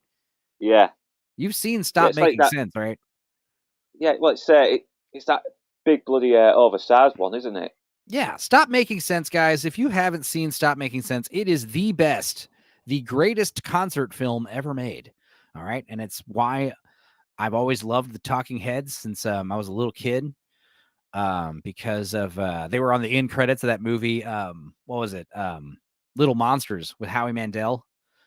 But All right. yeah, to give you a brief summary, I mean, the reason why the concert's so cool is A, the songs are good, but B, the concert like slowly builds. So like at the beginning, it's just David Byrne with the guitar. And then it's like him with a guitar and a jukebox, or him with a guitar and a bass player. And then it's him and a guitar and a bass player and a drummer. And then it's him and a bass player and an extra guitar player. Then eventually a choir comes out and they got auxiliary drummers. And by the end, like there's like 20 people on the stage. And the reason why the concert is so memorable is because at the intermission, the Tom Tom Club plays a song, and David Byrne comes back out on stage, high as fuck from cocaine, and wearing this ridiculous suit towards the end. He just comes out on stage wearing this oversized suit, and it's so damn iconic. So And highly usually 80s recommend. suits always looked 80s suits always usually looked a little oversized, but that is bloody Yeah. blocky. One of That. my favorite things is like in Roadhouse, we joked about it, like the unconstructed suits that kind of just like hang like loosely, that Yeah. like Dalton wears, like those blazers that are like they don't have any fucking padding or reinforcing at all. So they just hang like a windbreaker. I don't know. Also The in the thing, 80s, giant shoulder pads. That was another big thing in the exactly. 90s. Yeah.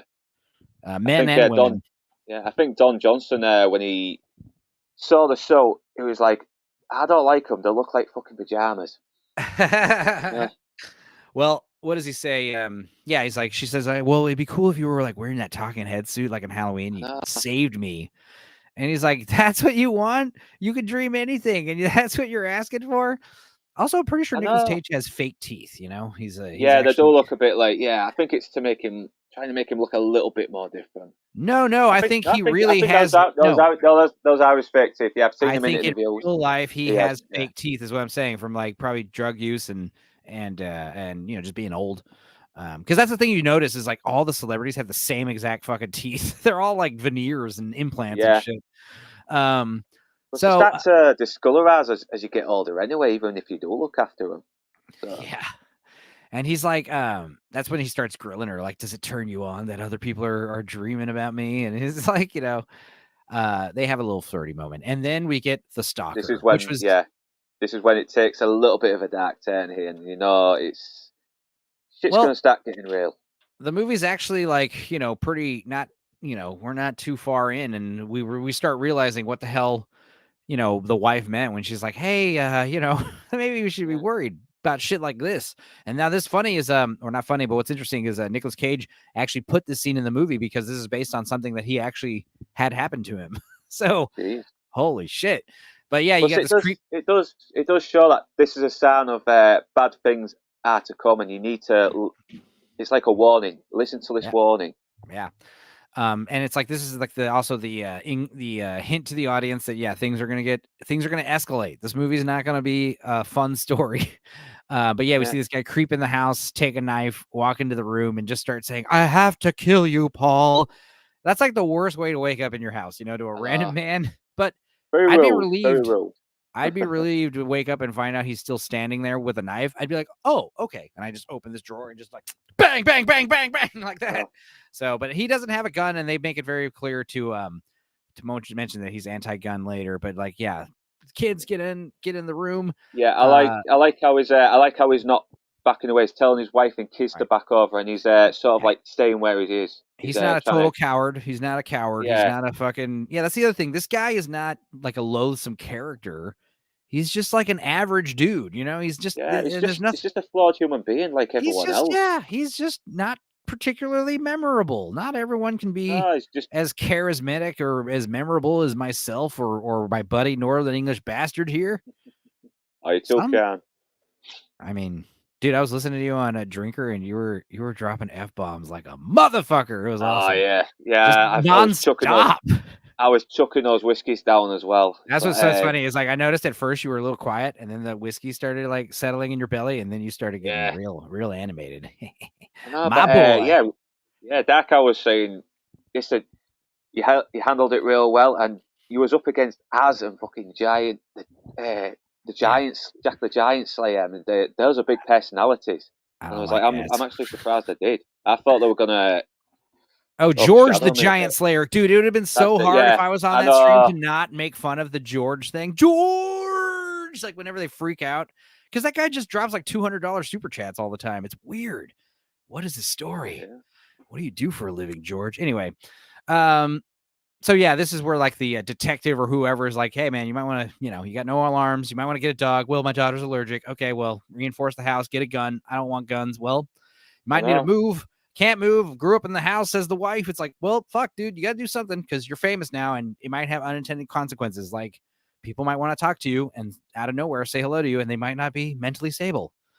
And Tim Meadows thinks she's right. Like we should pause Yeah, on the you're working this up.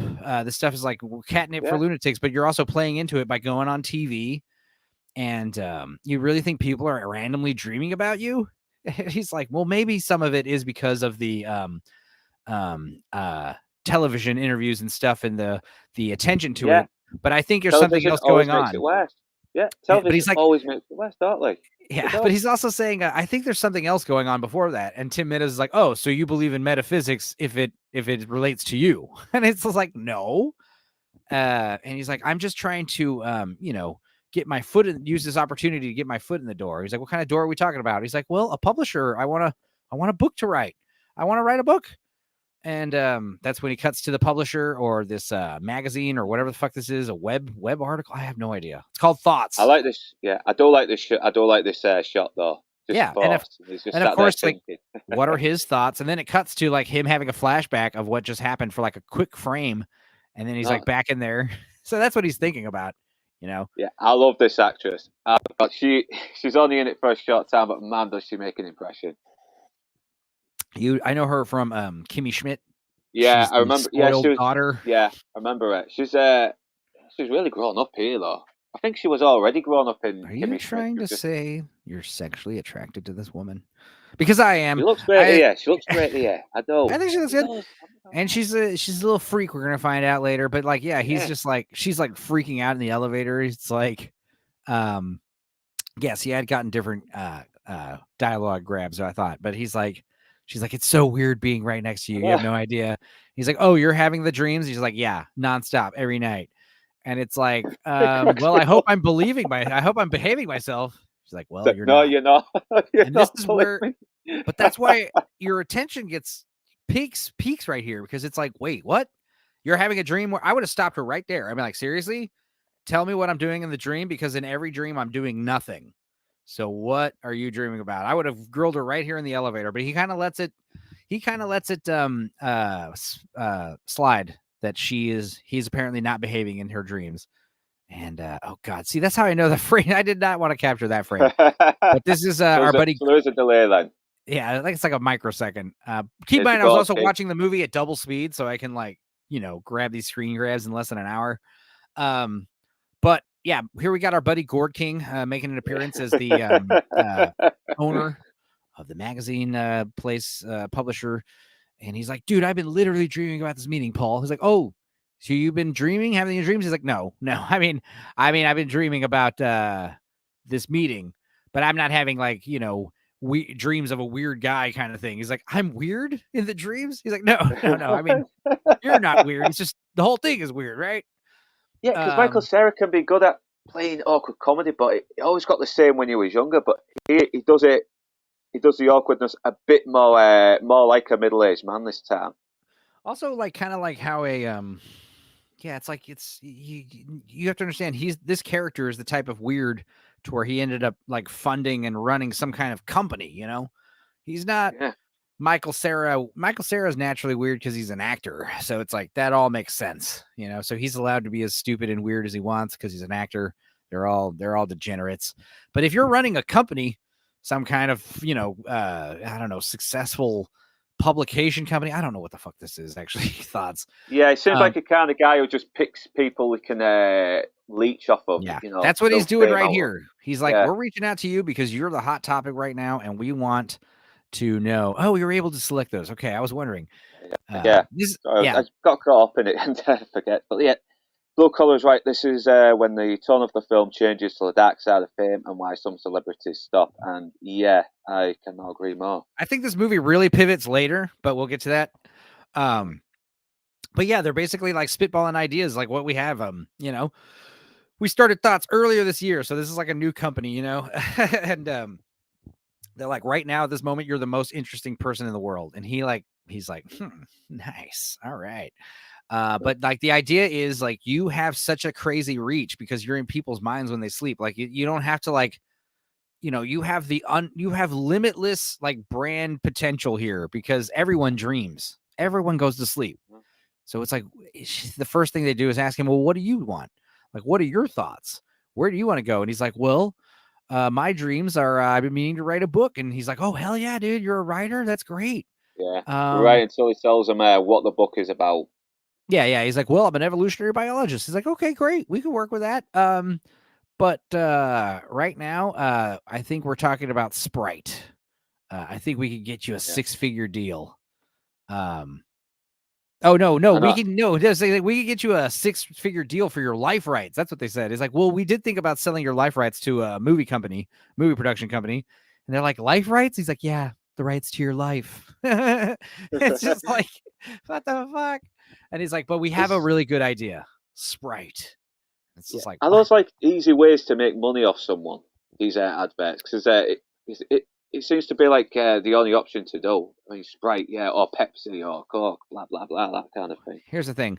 Sprite, I don't know if you're familiar with Sprite's like We have ad Sprite. campaigns, their ads. Sprite is like not as crazy as Mountain Dew commercials, but like their commercials are pretty fucking weird and wild and kind of thinking outside the box. So like the idea that like this dude exists and we're all sharing dreams about this random Paul guy, and then Sprite puts him in the commercials. Hi, Paul from your dreams here. Drink Sprite. Like I wouldn't put it past them. I wouldn't put it past that company. Yeah, And it's even but funnier because like, Michael Cera even says, like, I don't know why, but Sprite has said we do whatever we want with these ads. They've said we can get as crazy as we want. So like that's why we think you'd be perfect for Sprite. And he's like, yeah. The idea that we can just get you in people's dreams, like selling them Sprite. This is kind of where the end yeah, of the movie is first mentioned. yeah, little setup there. Yeah, yeah. Yeah, Thanks for catching that. Even on my second go, I kind of overlooked it a little bit. I yeah. I think this mean, might be one of those movies where you really do have to watch it multiple times because it's kind of like a lot of these hints seem to be very subtle. yeah. And it's also that's the other thing is this movie could, different people could take different things from this movie too, for sure. But yeah, they were like, oh, that's why James Earl Jones sold off his voice to Disney, and how now they're using CGI for dead actors. That's why the scene adds another level to the film. Exactly, Yeah, Blinko. that's called corpse defiling in my view. Yeah, yeah. So we tried to make people dream. What does he say? He's like, yeah, but okay, let's go back about the book. The book I want to write. I don't want to be known for this. This is kind of what he says. He's like, look, I like how you guys are all talking about the dream stuff, but this is not what I want to be the main, you know, content on my Wikipedia page, you know? Like, I want to be known as an evolutionary biologist. And he's like, well, okay, that's great. Do you know any people? Like, we can get you in that space. And he's like, I'm already in that space, you Yeah, know? Professor. Yeah. And it's like, okay, well, I want to collaborate with people like Robert Sapolsky. And they're like, I don't know who that You're like, is. And oh, who the fuck? Yeah, yeah. But Harold they're trying to, Tig. And it's just like, we don't know these people. And that's he's not like, going to make the company money, though, is it? They want to appeal to the young, the hit crowd, because that's where all the money is. right. And that's the other thing, like, you know, YouTube, like for instance, let's say like I'm doing these stupid We Watch videos, right? And I love them and they're nobody's watching them. But then I make a stupid video of me like singing a karaoke song and it gets 1 million views. And I'm like, Yeah, great. You guys should watch these We Watch videos. And they're like, do more karaoke. That's what we want. We want karaoke from you. And I'd be like, I want to be known for this, really. Please watch the We Watches. No, no, no. We want karaoke. And it's one of those things where like you kind of have to like go with the flow. And yeah. right You now, can't the really change flow, human nature, yeah, because, right like, now, yeah, yeah, go ahead. yeah. Well, you can't change human nature. Sometimes people just like shit, and there's people that want to make money trying to make someone famous for doing something good, but in the end, they end up doing the stuff Right. like the TikToks for the 15-minute famous. Yeah. Yeah. And that's the other thing is like, he says, okay, well, I get it. Like right now you're trying to pivot to something else, but like now is not the time to pivot without, you know, risk of a significant drop off. You know, you need to build up the Yeah, brand as much as you can, and then you could pivot. And he's like, we want to have Obama have a dream about you. Like the sky's the limit. And then he's like, this is silly. And then what does Michael uh, Cera says, let's start over. And he yeah. It fucking just turns turns and around it's just and fucking awkward. he stares blankly. I think it's like for like a good minute or half a minute. I He know. stares. I was like, Jesus Christ! I don't remember it being this long on the first watch. It's like this is getting pretty fucking Nicolas awkward, and Cage then like he opens his just sat mouth there. and immediately he turns around and is like, look, I lied to you earlier. I never dreamed about you. Okay. I was just so excited about this meeting and I wanted to get off on the right foot. So I apologize for that. But I do think that we have potential here. And your book on revolutionary stuff, it's great. But you know, I just think right now, you know, that's not the way to go, you know? And I you could know. tell that these people are like kind of his assistants are kind of like, oh boy, this is classic Gourd King doing this kind of weird, you know, um, whatever stuff he pulls around the office, you know. And I don't know, the meeting kind of just goes kind of sour. He realizes like these people just kind of want to, yeah, make money off of him, you know, Yeah, and yeah. not The really. character Michael, yeah, the character Michael Cera. Is he actually the owner of the company, or is he just renting an office to build his own business on? I don't know. Because there's some Uh, places where you can rent offices to do what you oh need yeah, to do. yeah. I doubt that whole. I mean, I don't think that whole building's his, is it? I mean, Yeah, I don't think so. Because we kind of see later at the end he's not as he doesn't seem to be as no, successful at his job as he tries to appear to be. no. Well, she basically asked this dude out. You know, she's like, if you want to, you know, hang out later, you know. Yeah, it just shows how fucked up these ad companies are, and the bottom line, they don't care about you or what you are. You're a product. Yep, you're a whore. You're their whore. Yeah, anytime someone gives you something free, like StreamYard, give you free streaming, like you're the product. Anytime Yep, Facebook's free, you're the thing that they're selling. You know, they're selling your info to ad companies or whatever. That's how I'm it a works. whore. I'm a dirty whore. Jesus. So yeah, I love how he like again, he does this thing about like kind of like my uncle, like always playing it up. Oh man, they're gonna hook me up with a publisher and the book's Yeah, a done deal. It's like great. All you have to do is start writing it. And it's like, well, obviously, Janet, is that his wife's name? Janet. Um, but he's like, look, it's not just the book, you know. Is he wearing a nose prosthesis? I think he is. I wonder if he is. Yeah, yeah. Fucking hell, be nice And that. I don't think that's his real bald head. But anyway, Yeah, um I he think he's had like hair plugs put in because I remember his hair thinning out in the I 2000s, think and he's it looks wearing like like one of he's those fake bald scalps for this movie. yeah, he's definitely got a fake one. Um, I'm just noticing that I think his nose is fake. We already established that his teeth are definitely fake, but that's Nicolas Cage, the actor. So anyway, yeah, she brings up he's trying to brag to her about Sprite, even though he was disgusted by the idea. Now he's like, well, they want me to do Sprite. And she's like, Sprite? The soda? And it's like, also Chris is there. Her museum buddy is at the house, and the kids are out trick-or-treating because today's Halloween, apparently. And he's like, okay. So that's like, again, like the seeds of jealousy only on his end, and of course it is kind of like, it's always the one you worried about, right? It's always the guy you worried about. So it wasn't just Sprite. It wasn't just Sprite. There are other things that I have, Obama, whatever. And they're like, yeah, Paul, you don't have to try to impress me. I love you. It's like, oh, okay, I love you too. And again, he's like, I think this is he's eating somewhere in his like a lobby, and then he goes out to eat Halloween Yeah, it night, does. See. drink with a homegirl. I Yeah, didn't put because together that it was Halloween first time I watched it because I'm stupid. I didn't. Because it seems possible he's kind of got this very young, attractive woman who seems to really have the hots for him. Something he's probably Yeah. never had much, and he's gonna. Well, I think he's curious. I think he's curious to see what happens here. yeah, I don't think he realizes that she's got this thing for him, but like there is something weird going on with her mentioning that, because even they mentioned in the meeting, like, oh, dude, Molly's dreams, they're nuts, right? Hey, Molly, and she's all embarrassed, and it's more like, wait, what, am I doing something in your dreams? Because I'm not doing it. I don't know why he doesn't elaborate that. Like, that's what, if this was me, I would have been in that meeting. Like, let's try to figure out what's happening. I don't give a fuck about Sprite. Like, as long as we can figure out why everyone's dreaming about me, like, Christ, Molly, what's in your dreams? Explain them to me. So anyway, she says, how long have you been a professor? Since 96. He's like, I was born in 96. And he's like, check, please. And she's like, aren't you married? She's like, I'm just kidding. I know. It's just awkward. So anyway, she's basically saying that she can see that he didn't like the thoughts meeting. She knew that he wasn't gonna be into that Sprite stuff. He's a professor, but honestly, you should go with Sprite. It's a good deal, and it's easy money, I Yeah. bet. Yeah. Do you think she actually meant what she said, that I knew he wasn't going to go for it, or was she just trying to kiss up to him because she Could be. has kind of got the hots from him?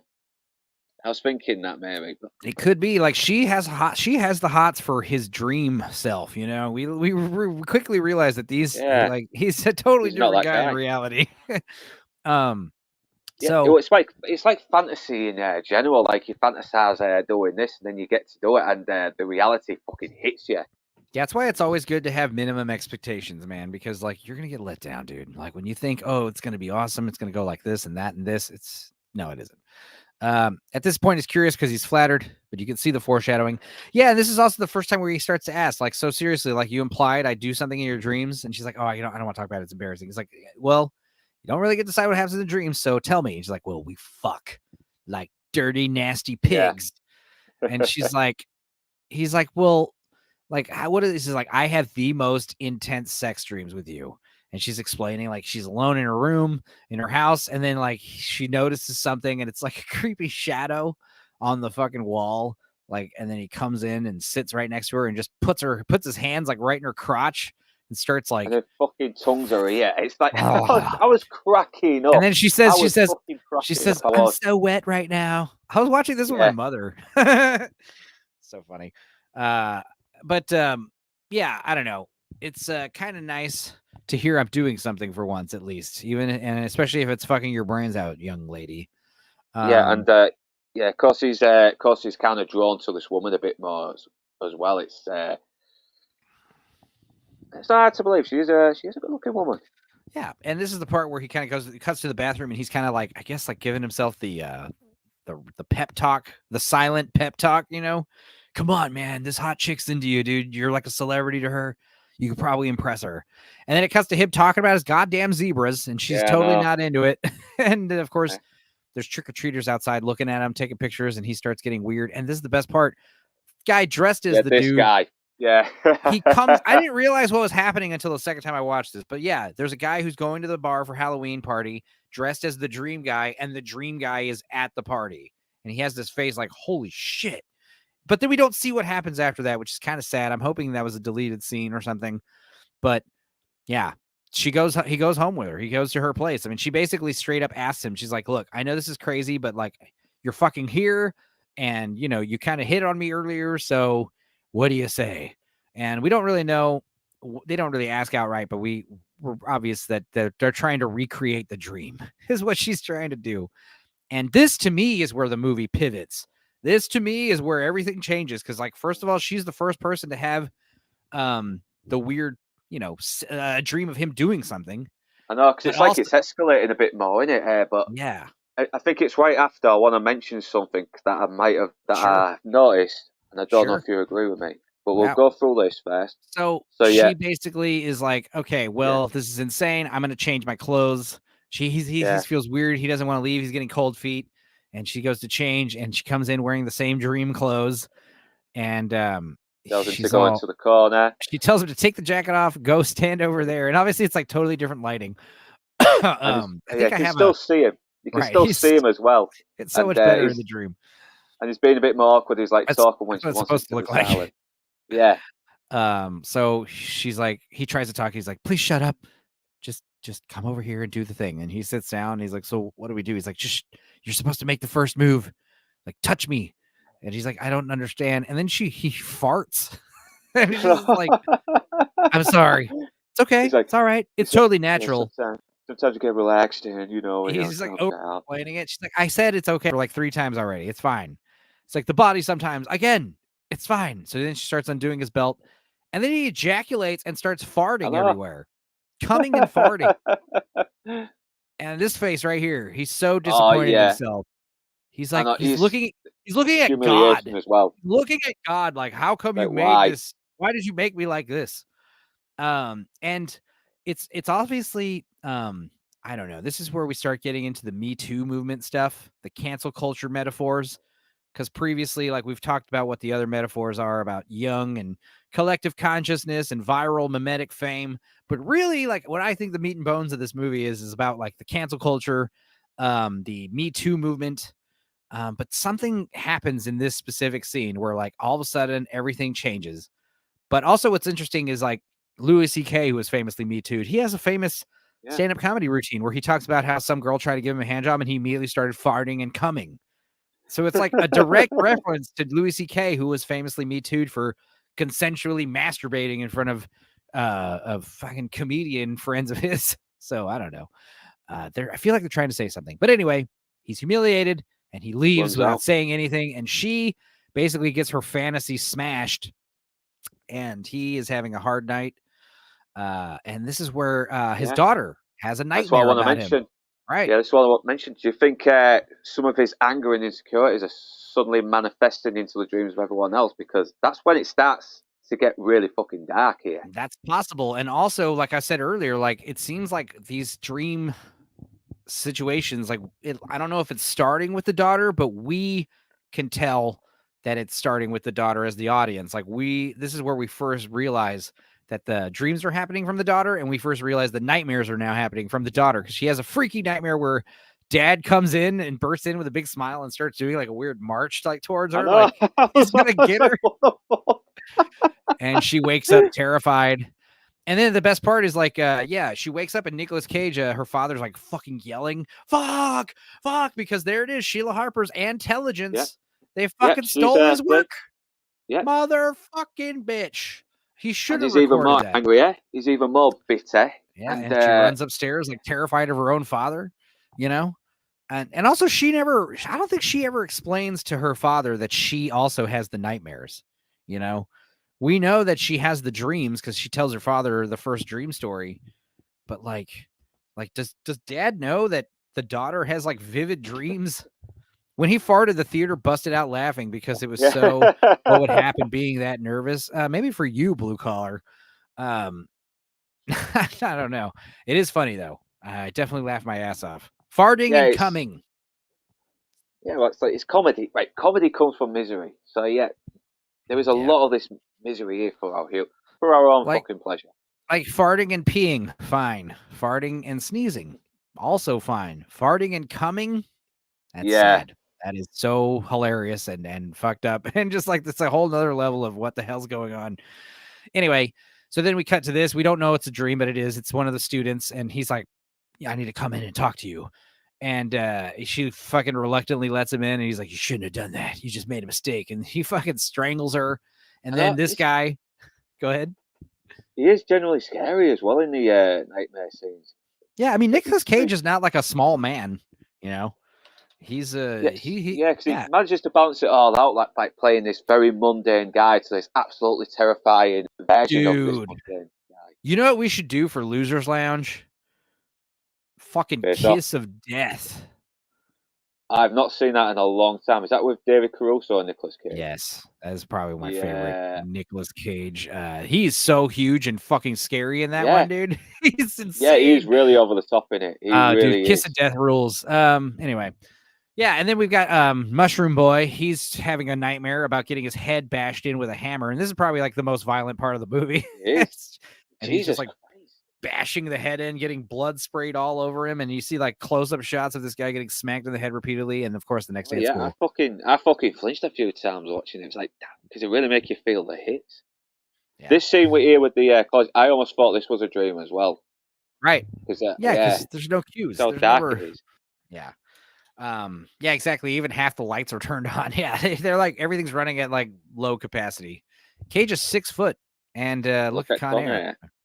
He's Yeah, older, but he's probably about 200 pounds, maybe. yeah, he's bigger in Kiss of Death. Blue Collar, please tell me you've seen Kiss of Death. You'd love it. So yeah, the people that like I said, the black dude, he was the one who wasn't sure he was having dreams about Paul. I guess we were revealed that he isn't because he seems to be Okay, here about because yeah, he isn't having nightmares about him. But then later in the therapy sessions, he's there. So I'm thinking this guy is kind of just going along. He just wants to be in the in group. yeah, I think I'm having dreams about Paul too. yeah. like It seems like there is some people in it who aren't dreaming of him. It's like right. it's very rare though. I But mean, that's even also with like fads, yeah, people want to ride the movement even if they're not even into it, like ah, that's like me making my Renfield video. I'm not into critical analysis videos, but god damn it, I got to make one because it seems to be the only thing to get you some clout. Just kidding. Um and yeah, again, it's like Tim Meadows, he's like he doesn't either. He explaining, doesn't dream about him. yeah, he's not having any dreams. And explains, hey, the kids, they're uncomfortable with you. The dreams are getting worse. They're some of them are sexual in nature. Torture is involved in some of them. They're fucked up. And he's like, and this is again, this is a key. This is where we start getting metaphors into Gen Z, And and the cancel culture. Yeah, yeah. yeah, how Being a trauma is like a fucking trend these days. yeah, It's they just had bad dreams. Isn't that a bit of overreaction? It's the same thing like Jodie Foster recently. She didn't get any flack, by the way, but she went off on a tirade against the younger generations, how their work ethic sucks and how they'll call in just because they're yeah. not feeling it. And it's like, dude. And of course, nobody except fucking stupid zillennials that she was making fun of, like, had any kind of like, how dare she? How dare she say that? Everyone else was like, yeah, I totally agree. In fact, like when you're trying to get a job and you tell people like, I tell people like, oh, I'm 37, I'm 38. And they're like, oh, okay, good. You're not one of these people that's going to be wasting all these HR resources on everybody for microaggressions. But yeah, the guy's like Tim Meadows is like, look, we're in new territory here. Like we don't know what to do. Like, yeah, obviously it's dreams. You haven't done anything wrong, but the students, you have to appreciate their concerns. So we just need to talk to HR. And he's like, because the students are having some bad dreams. He's like, trauma, everything, it's a joke. Everything is trauma to these people. Getting bad grades is trauma. Trauma's like Yeah, yeah. Because fashionable. they're so bloody fragile now about every single thing. Like you get one insult. I mean, fucking hell. I probably got a shitload of insults on the drinkers Yeah. fucking stream because of my low mic. But gotta move on, don't you? We're not even allowed to joke about the kosher tunnels in New York. We're not, like what? I'm just kidding. Yeah, I don't know. It's just like people. Yeah, there's a lot of angles here, metaphorically for this movie. That's why I liked it. Yeah, taking stabs at Gen Zs is always appreciated. And then, he goes to, it's his name, Richard. We're at Richard's party. Finally, get invited to Yeah, the big leagues, Richard's famous dinner parties, and nobody's there. And he's like, I think it's just going to be us four. He's like, what about this? Like, I thought it was a whole uh, bring people together things. And oh yeah, he does the whole like, oh well, I guess more wine for us. Glug glug glug glug glug. And yeah. Trying to put a brave face on it. Yeah, Richard's not amused. deep down he knows why, but he's trying to sort of like Denial. he's wanted to be part of this for a while, and he's not gonna let this opportunity pass. Well, what's funny is like he wants credit for being viral when it was like he was doing nothing wrong, and he wants to get the attention he deserves. Like, hey, I deserve to be known because I'm in your dreams. But then when the dreams start taking a dark turn, he's like, hey, I'm not, I have nothing to do with that. I had no control over that. Why are you lumping me in with what I did in your dreams? It has nothing to do with me. So it is a bit hypocritical. Yeah, bloke all knows it. Yet we can get annoyed by the school and Tim Meadows. However, imagine a college in 2023. It's exactly what the fuck would happen. Yep, this year as well, I think 2024. it would also happen in the 90s too, because it's so weird. If Yeah, I all think of that the was when students it are having, started in a way. yeah, all the students are having nightmares about their professor murdering them. I mean, that's fucking weird. And yeah, people, I mean, it could be a case of like, I don't believe the students maybe, but yeah, like that is definitely something where, okay, well, obviously he needs to teach a different class or something. I don't know. It's just something where it'd be so hard to, get past that, you know, because like that's the thing they talk about later. Um, and we'll get into that with the therapy session, the group student therapy session. But like, yeah, like your dreams, do they come from within? Like, do our dreams come from our subconscious, like our deep seated memories, or do the dreams come from without? Or is something, some outside force constituting what makes us dream what we dream? We Yeah, really don't know. I always go by the belief that it could be parts of our subconscious. I mean, I've had So dreams have, of people but here's where it gets seeing the wild interesting. coming. Here's where it gets interesting. Have you ever learned new information from a dream? Because I I don't have. think I have. I've Have you only ever like? all it Have you ever heard a only joke a joke you've never heard before told in your dreams? Like I've had that happen. So it's like, where the I don't know. fuck does that information come from? It didn't come from me. You know, there's weird stuff The, like that that can happen in dreams. yeah, the only thing I've ever learned from dreams is what the fuck just happened. What was that all about? Man are Yeah. just trippy. Man are Well, really dreams are trippy. kind of like the movies. Like it takes Yeah, it takes a certain skill to come out of a movie or a dream and be like, okay, what was that really about? Because on the you know surface, like, it's yeah, my teeth are falling out and I'm, rolling down a hill or whatever. I don't know what weird shit, but like, uh, but now yeah, we see his life is slowly falling apart over something he can't even control, and it keeps escalating. Yeah, yeah, but also, yeah, the best part is like,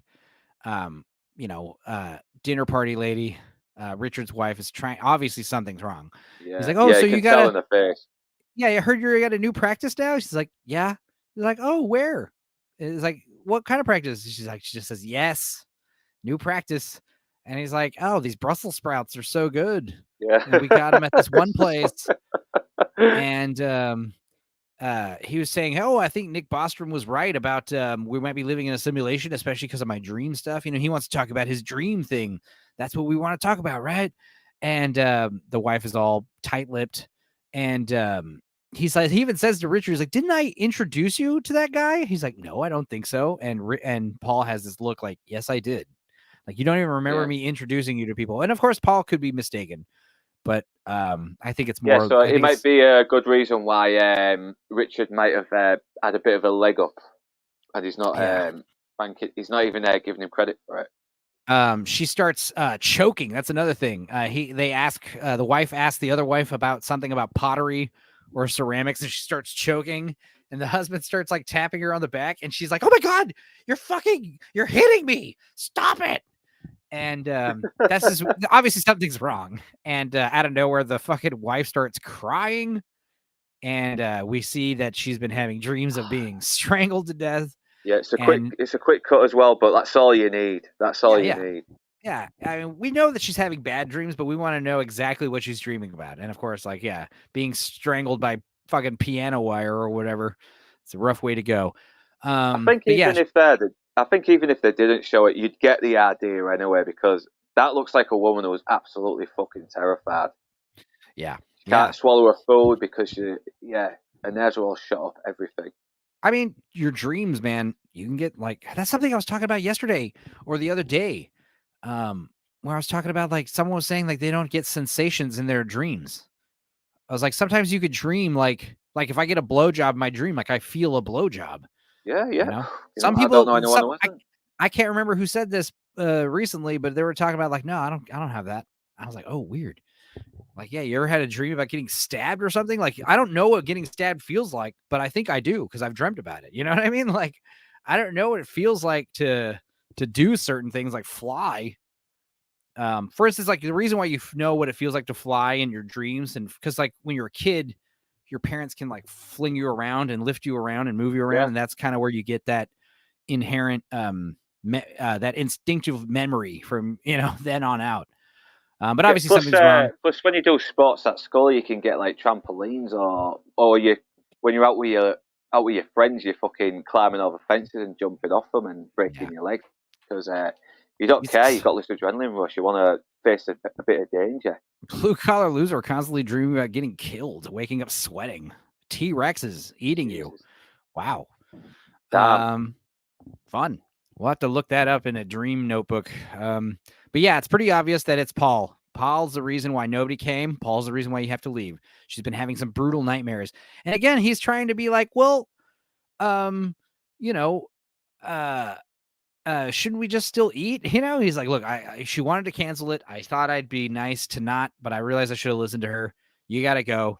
He's like, well, can we just keep eating the dinner? No, I know. you have to leave. And it's like, motherfucker, I want it to go bag. You understand? Like like that's the other thing about Paul kind of being a pushover. He is not going too much on the defensive or the offensive here. I would stand my ground. I'd be like, listen, you're the ones being a fucking rude asshole right now, not me. I can't control what the hell's going on in your stupid wife's head. And the fact that you're going to waste my time, have me fucking clear out my schedule so I could come out here to one of your goddamn parties for the first time ever. I would have just let this motherfucker have it, dude, in his own house. And then I would have fucking Yeah, pissed on his floor and walked the hell out. yeah. Rich is a bit of a dick. He is. Yeah. He's got to be in with the higher ups, everything like that, and everyone else is just fucking nothing Yeah. to him. Well, we also know that he had that other guest who's obviously probably having nightmares. That's why she didn't show up. But it's like Yeah, you're killing the vibe, bro. And again, back to the Me Too stuff. Like there could just be like an allegation going around that you did something, and you get branded with this scarlet letter, and then you go everywhere you go, and people are just like, "Oh my god, you're like making us uncomfortable." yeah. And it's People with like, no proof. I didn't do shit. Or like Louis C.K. It's like I fucking jerked off in front of people who asked for it. Like, I don't know what the hell you want from me. Like, stop kink shaming me. And obviously, like, then you got someone like Harvey Weinstein, who should be fucking looked at with repulsion everywhere he goes, Is Harvey Weinstein still alive? He died, right? No, that was Jeffrey Epstein. I know. I think he's still alive. I don't know if he's still in jail or Didn't lying he low now. die in It's gone prison? quiet on him. Nope. He's 71 years, still alive. Well, I'll be damned. Oh boy. And he got divorced in 2021. Not surprised there. All right. So anyway, like I said, Paul, this is kind of what I was saying about like when you have great expectations, like, oh, I'm finally gonna go to Richard's dinner party and it's gonna be like this and that, and you go and it's Thank you, it's Blue. nothing like you could have thought of. It goes the exact opposite way. This is why you should have low expectations on certain things. So now the therapy session with the HR lady, and she's on Paul's side for what we can tell, because I guess she's not having nightmares about him. It would have Yeah, been, like I said, it's a few people that's not getting it. So why is it like a certain amount I of think it's, people? Is no, it's definitely the minority of people that are having the dreams, but it's not an insignificant minority. There's definitely Yeah, thousands and of the TV's people. been playing. Yeah, TV's been playing it up. So and there's some people that are claiming to have the dream because they want to be in with the crowd, don't they? I mean, there could be tens of thousands of people. I don't think there's millions of people, maybe 1 million all over the world.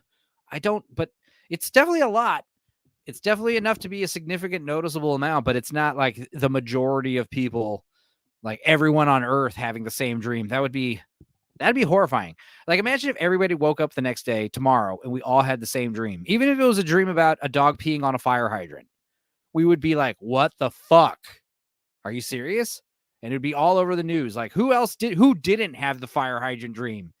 And dude, we would pray someone would say, I didn't have the dream. Because the more people having the shared dream, the freakier it gets, Either aliens are coming or Judgment Day's coming. I don't know. That'd be like a sign of something big happening, you know? But yeah, obviously everyone's afraid. And again, I think we have the black kids in this group too. And I don't know if he's, like I said, he might just be going along with it. Yeah, I think he is. I think he's just faking because he wants to be special, shit like that. And plus, this is a society where kids crave being the victim. Do we? Oh yeah, I was gonna say, do any black people have the dream of him? And it's like, yes, the hostess at the restaurant was a black lady. So I was gonna say maybe it's like that'd be crazy if only white people had the dream about him. You know, what the fuck? And that's the other thing, like interviewing these people and seeing what they have in common. You know, there's got to be something. Maybe they all have the same blood type. Who fucking knows, dude? It's like I know. I'd be trying to. That's the thing about Paul. Like he's trying to surf the wave and get famous. I would be like working with scientists, like trying to crack the code. Like, why is this happening? Why me? What did I do? But yeah, this is where we're gonna get into sensory. What's the word I'm looking for? Like acclimation. Like first we'll start with a picture, and then he's gonna. If everyone's okay, sure, all right. And if everyone feels unsafe, just say so. All right, we're gonna let Paul come in. And then Paul's like all the way on the other gym, on the other side of the gym. And it's like, okay, that's not so bad. So we're gonna bring him closer. He comes a little closer. All right, that's fine. Everyone feels safe. All right, we're gonna bring him a little closer. And they're obviously Is it me or is that picture she showed him just made him look a bit more creepier? Oh yeah, I don't know. yeah. I mean, yeah, he's a weird looking dude, and I like. You notice how he kind of dressed like Paul today. I did that on purpose. So he comes over here and he says, "So," and then everyone just gets up and leaves. Yeah, no. They just can't handle it. And again, this is also kind of reminds me of these you hear about these professors.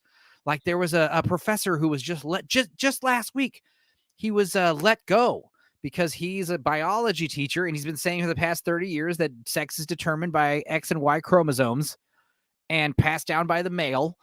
And 3 students walked out and they made a big kerfuffle, and now he no longer works there. I know, it's fucking disgusting. If It's you common wanted, sense as well. It's common sense. get, He's like, yeah. yeah.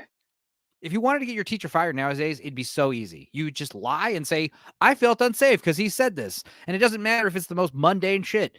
You know, it would be like, well, you have to understand, like in my lived experience, that's something they make fun of in this movie when Tim Meadows is trying to tell them about the students' problems. Like, well, you have to take into account, and Nicolas Cage is like, please don't say lived experience. Like he hates that word. He hates that phrase. He doesn't believe in it.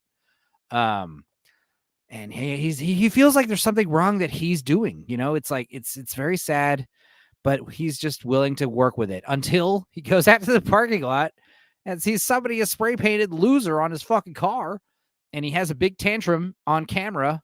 Everyone's recording on cell phones, and they tell him, "Fuck off, Paul.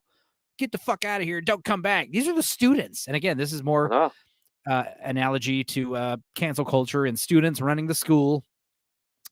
That's something we see more and more nowadays. Yeah, it kind of really makes you hate the students more as well, because that's how they come across. Dude, yeah. I went to an art school, okay? And I graduated, 2013. I couldn't fucking imagine if I went to that school right now. I mean, I don't think that school's even open anymore, but Jesus Christ. Like, I guarantee you, towards the last couple of years of that school's existence, it was filled with these justice warrior types, you know? And yeah, I don't know. I had lots of black student peers. They were all chill, but I feel like nowadays you get a lot of people who are like, oh, just because I'm a black lesbian or whatever, like I deserve this, or I shouldn't be allowed to do that, or I should, I get special treatment because of who I am. It's like, no, you dumbass. Yeah. But anyway, we've got the, look how fast the same students that were smiling with him and asking him questions turn on him and call him a loser. Yeah. Well, it's different when it's your dreams, man. When someone is like physically attacking you in a dream, that would definitely, it's like the therapist lady said, like you can't even control your feeling of fear towards him because your brain is instinctively telling you to fear this man because you've been having dreams about him killing you. It's just kind of like why you're afraid of a fucking tiger. You know what I mean? Like why you would blue collar, you would be naturally afraid of a T-Rex. Even if they told you it was a nice T-Rex, he's your friend, you'd be like, nah, I have dreams where them motherfuckers eat me. So it's the same thing. But yeah, he's basically being let off. Not let off. He's going on a paid leave. So extended vacation. He has tenure, thank God. So he's gonna figure. I guess now's the time. I'm just gonna work on my book. The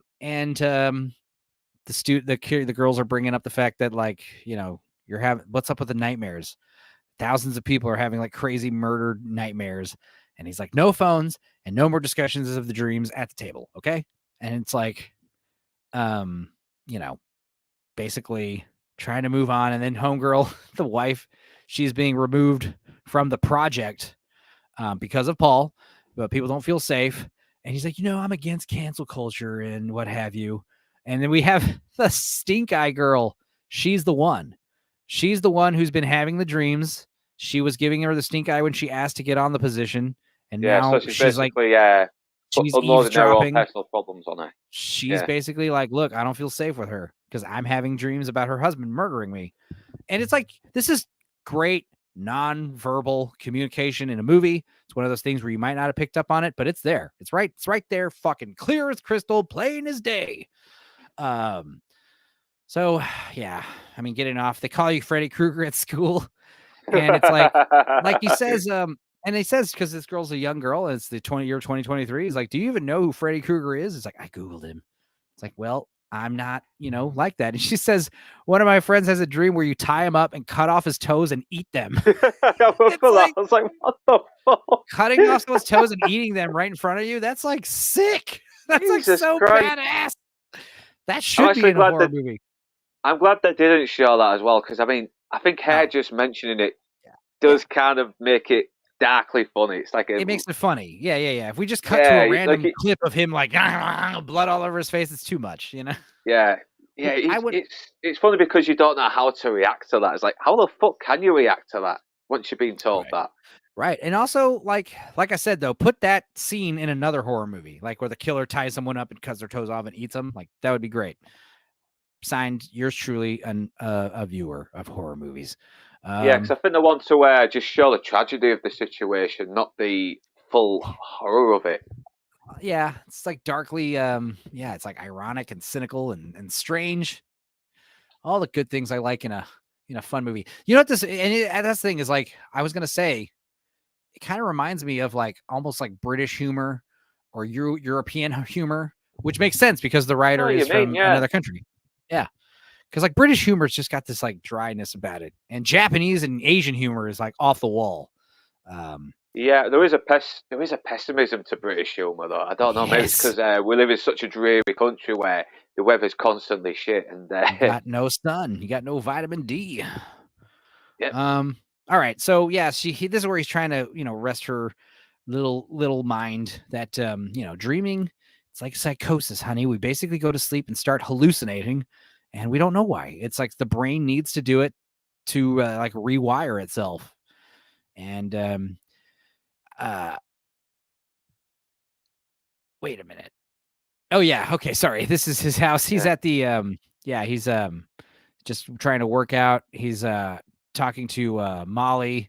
She's very distant on the group conference call, and they're talking about damage control. It's like, okay, well, like, we're having a crazy week, right? We got to adapt to the current situation. He's like, is Obama? He's not that golden goose anymore, is he? He's right. They thought he was going to be easy money. Sprite is off the table, and so is Obama. Obama's not a thing where we're going to have Obama have a dream about you. You said you guys are talking to Obama. He's like, yeah, Obama's not an option anymore, Paul. We're going to do a completely 180. We have to start fresh. We could think of like not necessarily like what does he say? Jordan Peterson, Joe Rogan. But these anti-establishment people are liking you. And he's like, look, I don't just you share your experience of being canceled. That's kind of what they're interested. He's like, I don't want to be some culture war person. And he's like, well, there is a chance we could get you on Tucker Carlson. Don't answer. But Tucker Carlson this week. Don't answer. Think about it. The thing is, I think he could have benefited from going on Joe Rogan. He could explain his story. I mean, definitely better than what he does later. But yeah, then they say he's really big in France. there is some good news. You're really big in France. They love you, even with the nightmares. Like, they don't care. They like you a lot in France for some reason. So there is that demographic you got to work with. But like, he went from like having the potential of like everyone who dreams could be potentially someone he could speak to. And now it's like, all right, nobody wants to talk to you. It might be the French, basically. And this is This bit's really this is very tragic as well. Because God, this. he can't even have Yeah, any time to himself in a fucking public place anymore. yeah. This is the first time. I think first time watching this is where it becomes very apparent to everyone. This is a metaphor of cancel culture. Yeah, Hasselhoff's big in Japan too. Kiss, they're huge in Japan. The band Kiss, they're like Yeah, super. there's a big joke on David Hasselhoff. He's singing "Broke Down the Walls of Berlin." Broke down the Oh, Berlin Wall. Sorry. right. Yeah, there's a Yeah. big joke about that. Well, he is German. He speaks German, So that's part of the reason why he's big in Germany, because like he's like one of their boys. He made it overseas, and when he comes back to Germany to do one of his concerts, we all love him in Germany. So yeah, he goes to the restaurant. He's just sitting there eating a book, and she comes up. He's like, "Oh, everything's fine, thank you." And he's like, "Yeah, I hate to do this, but some people in the restaurant are not comfortable with the fact that you're here." And he's like, I'm eating. He's like, well, I guess I could tell him you're about to finish your food and you're going to leave soon. He's like, why the fuck should I leave? And this guy, I Yeah, don't know. I don't think this guy's having dreams about him. This guy is just like thinking he's a good Samaritan when the truth is he's just a giant asshole. yeah, it's just a And fucking bully, isn't he? yeah. And he comes over and he's like, look, she's going to go relay the information to the table that he's not leaving. And this big guy comes to like intimidate him. It's like, look, pal, why don't you do us a favor, wrap up that food. All right, get out of here. He's like, no, I'm staying. I'm not going anywhere. And he's like, I'm going to eat my food and leave when I'm done. And he's like, Yeah, all right, fucking fine. fixing it. I would immediately raise my hand and just be like, this guy's paying for another dinner of mine, and I'll take it to go. And then when I leave, I'm going to just make a big sad face. Just like look at all of them, like tears in my eyes. I'm going to leave. And they're going Have you to got have the this. screenshot of him throwing the food back at him? I Oh, tried it's to. like it's I really tried fucking to. girly fraud. Jesus Yeah. Christ. Yeah, I knew I didn't grab it. But yeah, that's what he does instead. That's the worst thing he does. He puts the fucking spit food down. He's like, oh, and he grabs the food and out of frustration, obviously, like throws it at the guy. And then we cut to the wife picking him up at the hospital with a Yeah, huge fucking beat up face. But like I said, this is where you kill people with kindness, man.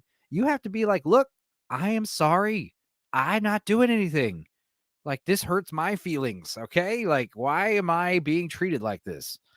You don't throw fucking because then you're just giving them what they expect from you. They expect you to be violent and crazy and unpredictable. This yeah, diner scene escalating, as I said. The yeah. It's fame. like the film is practically a lot of escalated. Starts off great, but then a little bit of a sign of what could be bad comes, and then That's why. it gets worse and worse after that. Yeah, and that's why I think the coming and farting scene is so important. I know I'm gonna call it Yeah, that from now on, by the way. But yeah, the coming and farting scene is so important because it's like you have these celebrities, these rock stars, these actors. They have this like aura of mystery around them. This celebrity fame, like what makes them tick, you know? And you finally get to yeah, know them, and they're a piece of shit, or you find out they're like fucking sexually pitiful, and then yeah. the Or just fantasy. ignorant, just plain ignorant as Yeah, well. I yeah. mean, The point is like the big the what's it called? The rose tinted glasses. They just kind of come off and you start to see these people for what they are, and that celebrity larger than life status kind of dwindles. And once that happens, these celebrities start feeling like the common man, like look at them like either as equals or lesser than. They fucking hate that. And they'll do whatever they can to like get back on top. And I feel like that's kind of what's happening here.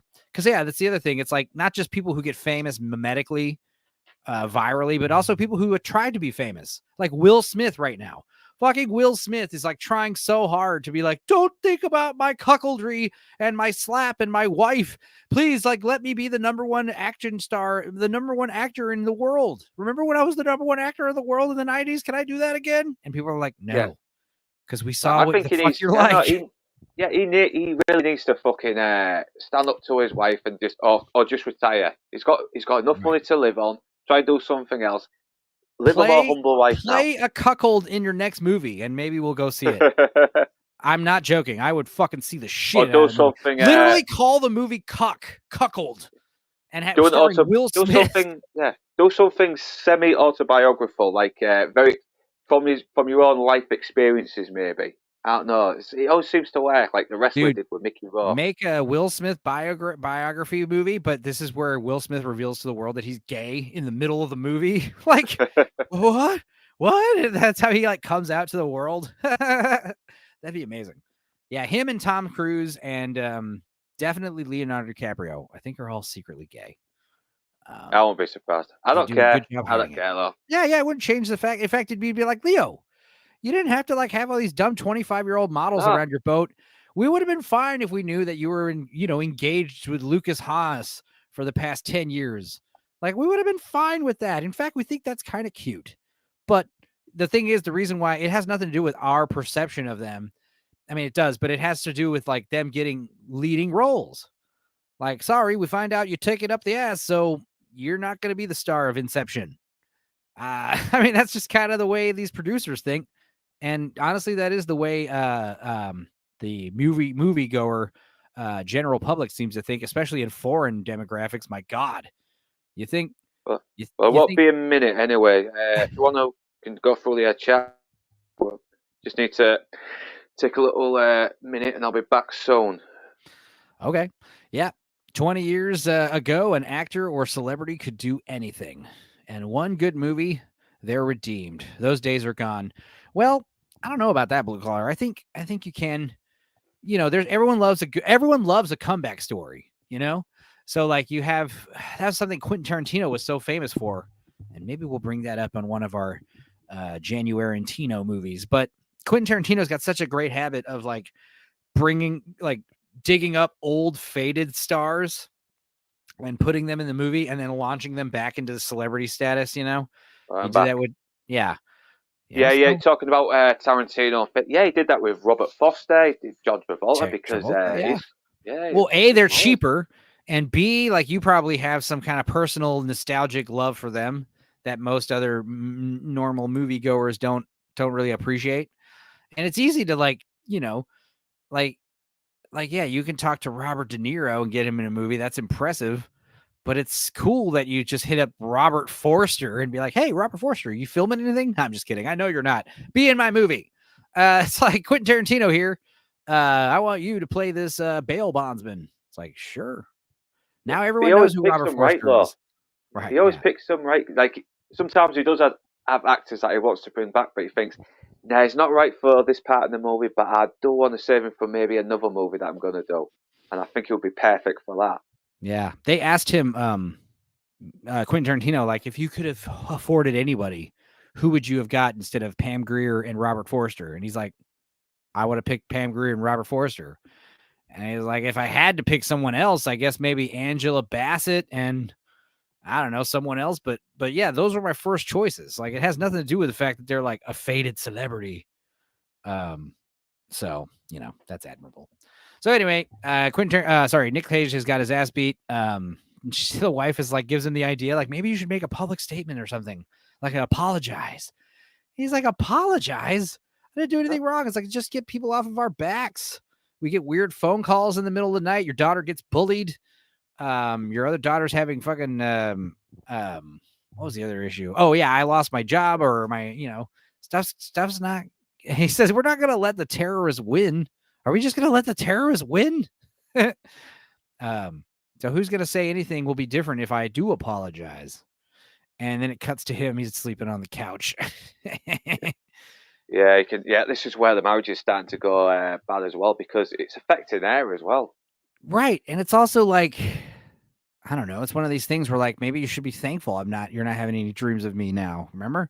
But also No, it's like, why is everyone dreaming about me? It's not my fault. And then she comes in, like he goes into the room and she goes up the stairs and turns off all the lights. And he's like, hey, I'm in here. He has to turn on the lamp for a second so you can see what he's doing.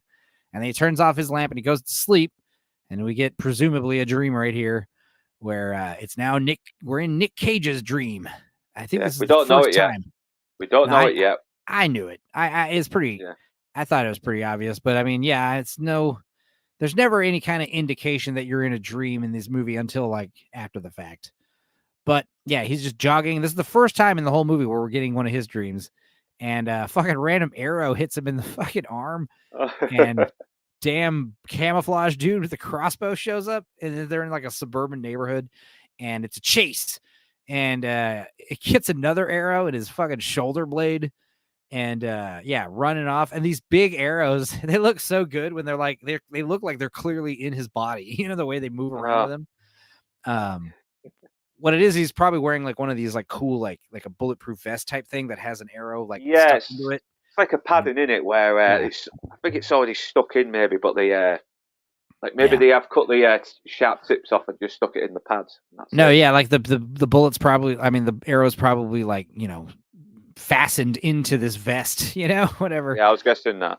So he's like resting, and then the guy confronts him, and we gets closer, and we realize it's him, and he fucking shoots himself with a bow and arrow. Cool.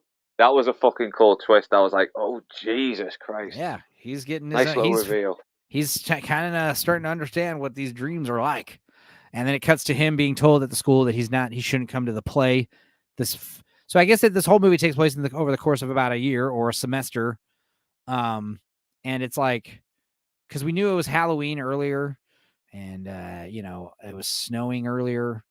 So I mean, yeah, I guess we're still in the winter, but yeah, they're telling him it's not a good idea to come to the play, and he's very upset about it. He's like, no, they're imposing an exile on me. He's like, look, everyone, everyone agrees. Like some of the students might feel uncomfortable and not perform well. This is where you got to not think about yourself for once. And he starts telling her like, he's like, you're aware of a PhD, right? What do you have? BA? She's like, an MA. He's like, okay, well, so please, don't get into arguments like this about me. And he's like, look, at this point, the majority of the parents don't want you. And she says, yeah, just because you want to make a point, like, I don't think it's fair to make us all die on your hill. And I didn't get the clip, but he's like staring at his reflection in the mirror right here. And the mirror's like staring himself down, The thing is, you can understand as well because it's his fucking daughter. He wants to see his daughter, be there for his daughter. It's not just his daughter. The daughter is like the straw that broke the camel's back. There's other things. It's just like, oh god. And this is where he, very quickly decides to hastily go live and make a big, apologetic crybaby kind of video. And it's like nothing he's saying in this video is terribly wrong, but he's like, yeah, dude, I've been attacked. I know what it's like to be violently attacked and abused by a man who looks like me. So I speak from actual lived experience now. He starts saying this phrase he hates. And he's like, I understand now, but I'm here to plead with you. Like, now that I've had this nightmare, I'm telling you, I'm not that man. I have been vilified. He's like sobbing like a girl. Haunted in my dreams, the mere presence of me upsets people, not because of things I've done, but because of people have imagined I've done things. And is it really fair? I should be punished. Am I not the biggest victim in this whole phenomenon? And it cuts to the daughter. She's like, I'm going to kill myself. I'm actually going to have to kill myself. Oh no. I didn't know if she was joking or not or serious. I was like, God. Yeah, as soon as I watched it the second time, that's when I laughed because I was like, yeah, because I know she don't kill herself, so she's obviously just like, yeah, this is embarrassing. I'm so embarrassed. What is he doing? The youngest daughter, and then the mom. It was completely insincere and self-serving. What part? The whole thing, all of it. I'm embarrassed to be your wife right now. I'm embarrassed to be married to you. And like I said, you can understand though, because he's desperate, isn't he? He's fucking desperate. He's never been more desperate in his life.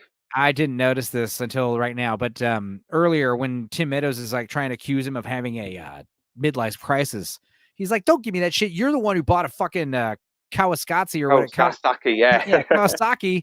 And then here's the Kawasaki right there in the fucking driveway. I didn't notice that, but yeah, he's now asking his boss Tim Meadows to stay in his house. Blue collar loser. The problem is he falls into the classic apologizing to the public. That. Never apologize. Yeah, you aren't going to win them back. Exactly. Yeah, Um, and I if can't believe I didn't notice that in the film. Yeah, that's the apologies for That's what I was being saying earlier offensive. with like the dinner party and the diner, you have to go on the offensive. Be like, you fuckers owe me an apology. You understand? Like, this is the way it works. Like Louis C.K. apologizing, dumb fuck. He should have came out and been like, I am shocked that Yeah, these he didn't do people. anything wrong. What he Yeah, likes exactly. he likes to The only wank thing he while did watching. wrong, was apologize. Because what he should have said is he should have came out live and been like, I am appalled that people who I engaged in sexual behaviors with consensually have turned a knife in my back by revealing to the world my fetishes. Okay? I have I asked know. if it's okay if I jerk off in front of these people. They said it was. I did. You can't keep kink shaming as a society. All right. I demand Yeah, all public masturbators to stand up and side with me. We will not be vilified. Like, that's how you turn it around. And yeah, everyone he would did just be not do like, anything wrong. It was his right, like that was his own personal thing. He wasn't hurting anybody. The right. people with it was like And he they kind of agreed to it. disappeared. And he does like underground fucking Louis C.K. specials that you have to like get bootleg recordings of because, but he's still out there doing his job and being funny. But then you got Chappelle and Gervais who haven't apologized. And what are they doing? They Good. might fucking host the Oscars this year with the two of them. That'd be amazing, Yeah, they're Uh, good though because they're fucking desperate. yeah. It's been appalling this year. It's been more appalling than the last year and the year before that. Yeah, Enzo is right. I love that blue collar loser. Thank you. Christopher Titus said it best. George Carlin never apologized, and you didn't see Chappelle or Gervais saying sorry.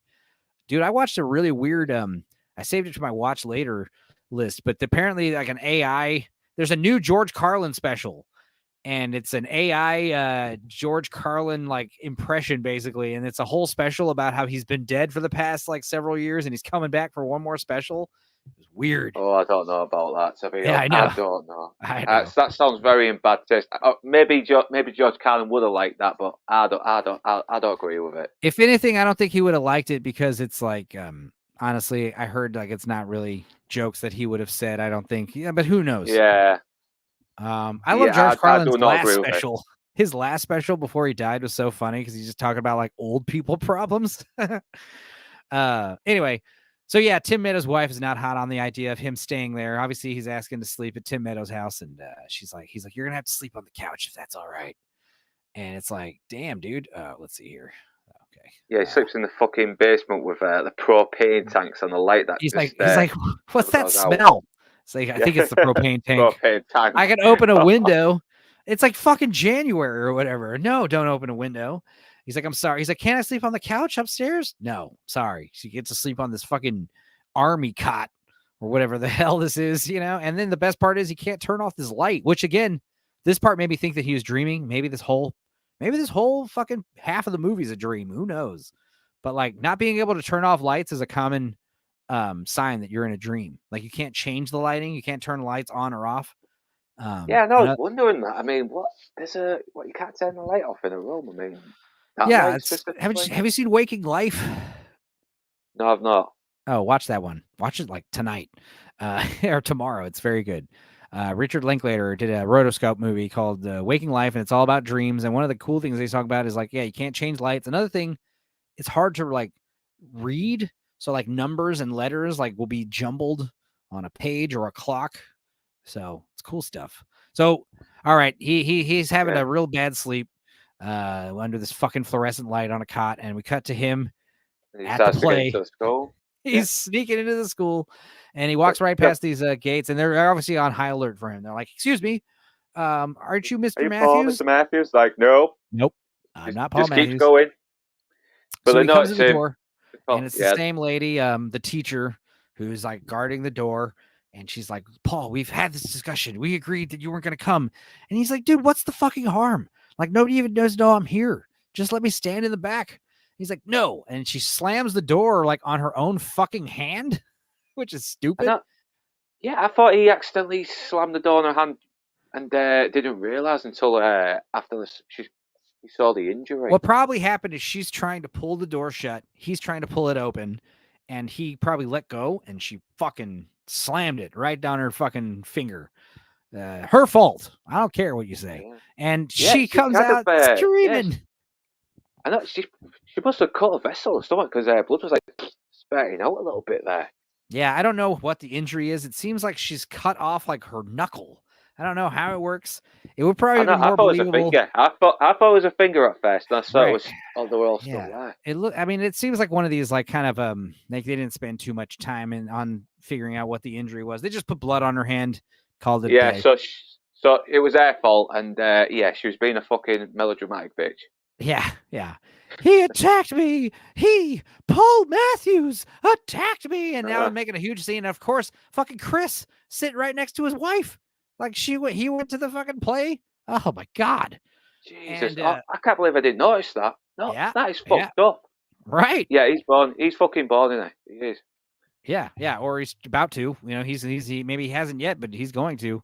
And he gets tackled by a bunch of brave dads who are like showing off for the wives, like, "Oh yeah, I took that Paul Matthews asshole down. Hell yeah, it was felt No. good. I saved my wife." You know, whatever. And then we cut to the next scene, and for some reason, no one's dreaming about him anymore now. It's like he's old news. It's just gone. Yeah.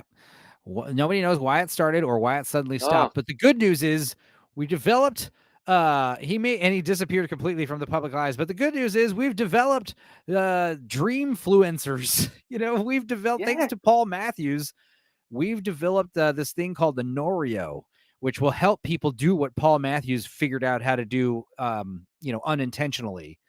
And this is the part of the movie that's so fucking hilarious. It's like it's Yeah. worth watching all of that just to get this weird like skit. I don't know what the hell, but yeah, you've got a bunch of it's like YouTubers or what's it, these influencer houses where it's a bunch of fucking Instagram people and Snapchat people, and they're all living in a house together, like creating content, and it's stupid. But instead, now this shit is upsetting to me.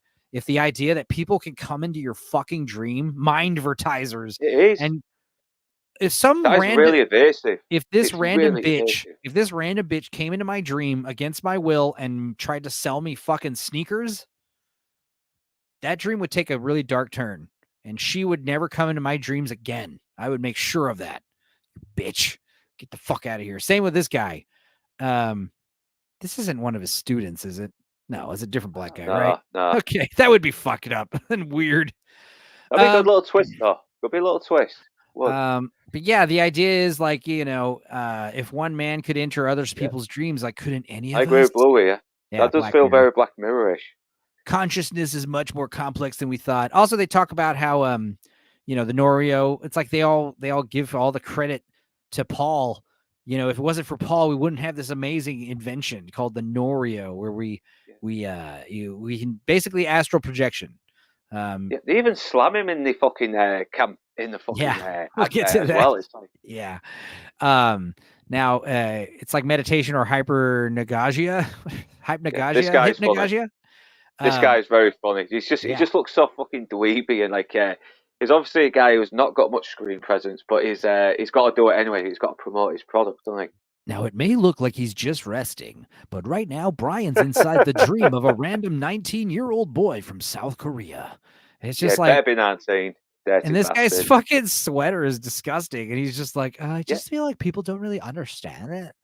And Everyone, all the clothes are horrible. Look at that. It's like fucking yeah, denim with bits of cotton sticking out. It's what the this fuck is are they wearing? definitely making fun of the Zillennials. Yeah. And it's like, Let's okay, get so off like, break. this industry might not like exist without him, but also he put such a negative stamp on it. Like it's not Yeah. cool. It's kind of insane that he harnessed all of this power For evil. just yeah, for evil. Like that's what they say. It's just fucking. I know. I didn't You do want any to of punch this. every one of these people, you know. Yeah. Especially later. But now we see Paul is now getting a new place because he's obviously separated. The girls don't like the place. And the realtor's like, so my friend actually had some of your dreams, and she does like the and Yeah, Paul she's does like not. taking all in good humor. Your friend was traumatized, but it's like, He, oh, it was all a good laugh for us, though. he kind of doesn't take it very funny, and she's I like, so know. people stopped having them, I guess. It's like, yeah, I don't know, nobody knows why. And then he asked the kids before he drops off at home, have you seen this guy Chris at the house lately? It's like, no. And he asked the older sister, like, Yeah. have you seen the guy around the house? He's like, yeah. Is he spending the night? He's like, I don't know. No, I don't think so. He probably is. And the mom comes out to get the kids and greet Paul and find out that he's going to France to capitalize on these French people that love him. He's liking the place. And then he lies and says, the daughters, they don't really like it. She keeps saying, why don't I just move in back here? And she doesn't even acknowledge it. She just kind of keeps going. So cost wise, the place is good. And it's just like, have you been seeing me in your dreams lately at all? And she's like, no. And he's like, okay, well, I've got to brag about my publisher for a second. So that way you can maybe feel that you're, sorry. And she's like, oh, it's crazy. It's exciting. Cool. And then he has this like moment where he like grabs her hand and hugs her and they start crying and laughing. It turns out and he's just imagining it. Yeah, he's just imagining it. And she's still like over there. It makes it more sad though. It really makes it more fucking sad. Oh, right. Because he asked her like, oh, well, maybe I could stop by before I go to France, And she's like, no, I'll see you when you get back. And he's just like, all right, then. And he just kind of like watches her walk inside. And now this is all a dream. We don't realize that, but he's like now what we think is in a new house, sleeping on a fold-out couch. And then he like goes to the kitchen, gets some water, and walks over a dead dog. And then this fucking dude shows up. He's like, hey, Paul, I love those on you. And it cuts to these ridiculous sneakers. I didn't get a clip of them. Fuck. They really look like they are really ridiculous looking. They look like Nerf footballs on his feet. I know.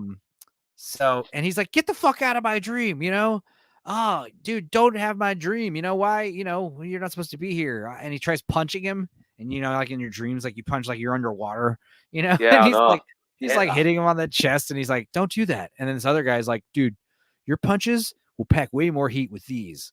The yummy something or other. He has trouble saying the name. He's like he's like flubbing his line. Ultra yummy keto supplements from Alpha Monster Gains. Yeah. Yeah, he's obviously been picked, but he hasn't really got the fucking presentation for stuff like this. But here's the thing: it's like these Nurio people, like they can't just enter anyone's dream, right? Do you have to be wearing a Norio, or can they just go in anyone's dreams? Maybe. But I think if you don't like what they're advertising, you can't cancel that. They do say like, the dreams have to be completely reciprocal. So if for some reason the person doesn't want you there, you will leave. So that is a good fail-safe. These are nightmare-proof astral projections that you get, which is, I guess, a good selling point. But we cut to like him sleeping in his French hotel wearing a Norio for some reason. And it's just like, okay, whatever. And then we cut to him walking around, obviously France, talking about how like, okay, we're going to this like this horror fucking place called like La Morgue or whatever. And they write about myths and cults and stuff. And, so basically like he's being, just kind of pushed into more and more of a niche audience. So it's like, he thought he was going to be talking to everyone who dreams. And then it was like anyone in France who dreams. And now it's like anyone in France who dreams and also likes horror movies. So it's like it's getting smaller and smaller. Okay, below. Get out of my dreams and into my car, right? So now that it's my dream, I can control it. So now bring out the Freddy Krueger. Yeah. So yeah, then speaking of Freddy Krueger, he's doing a photo shoot to take a couple pictures, like literally like 1 or 2 pictures, and then it's like, all right, put on this cool glove. And he's like, I don't want to do that. Out. He's like, the glove is cool, and I think you should wear it. Yeah. And Michael Cera, Gord King, giving like the little nod. I think do it.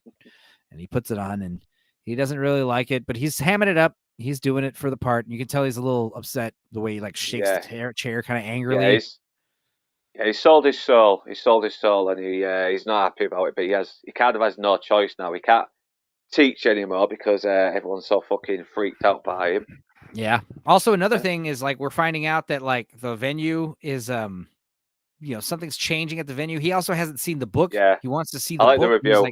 I like the reveal as well, where it looks like it's a big turnout, and oh no, that's for someone else. It just adds more tragedy. It's for the other event. He goes there's like a bunch of people. It's like, oh no, your event is downstairs in the basement, and it's like it's like this lifeless room. It is. Yeah, we'll get to there. He walks down like multiple stairwells, And it's like, this is where he gets his first look at the book. That's the other thing. He's been waiting to see the book. And Michael Cera keeps saying, like, the book is getting shipped straight to the venue. And he's like, oh, I'm finally going to get a look at the book. And it's like, it's not even a book. It's a, like, what would you I call know. this? What it was like a Looks like a smaller fucking book.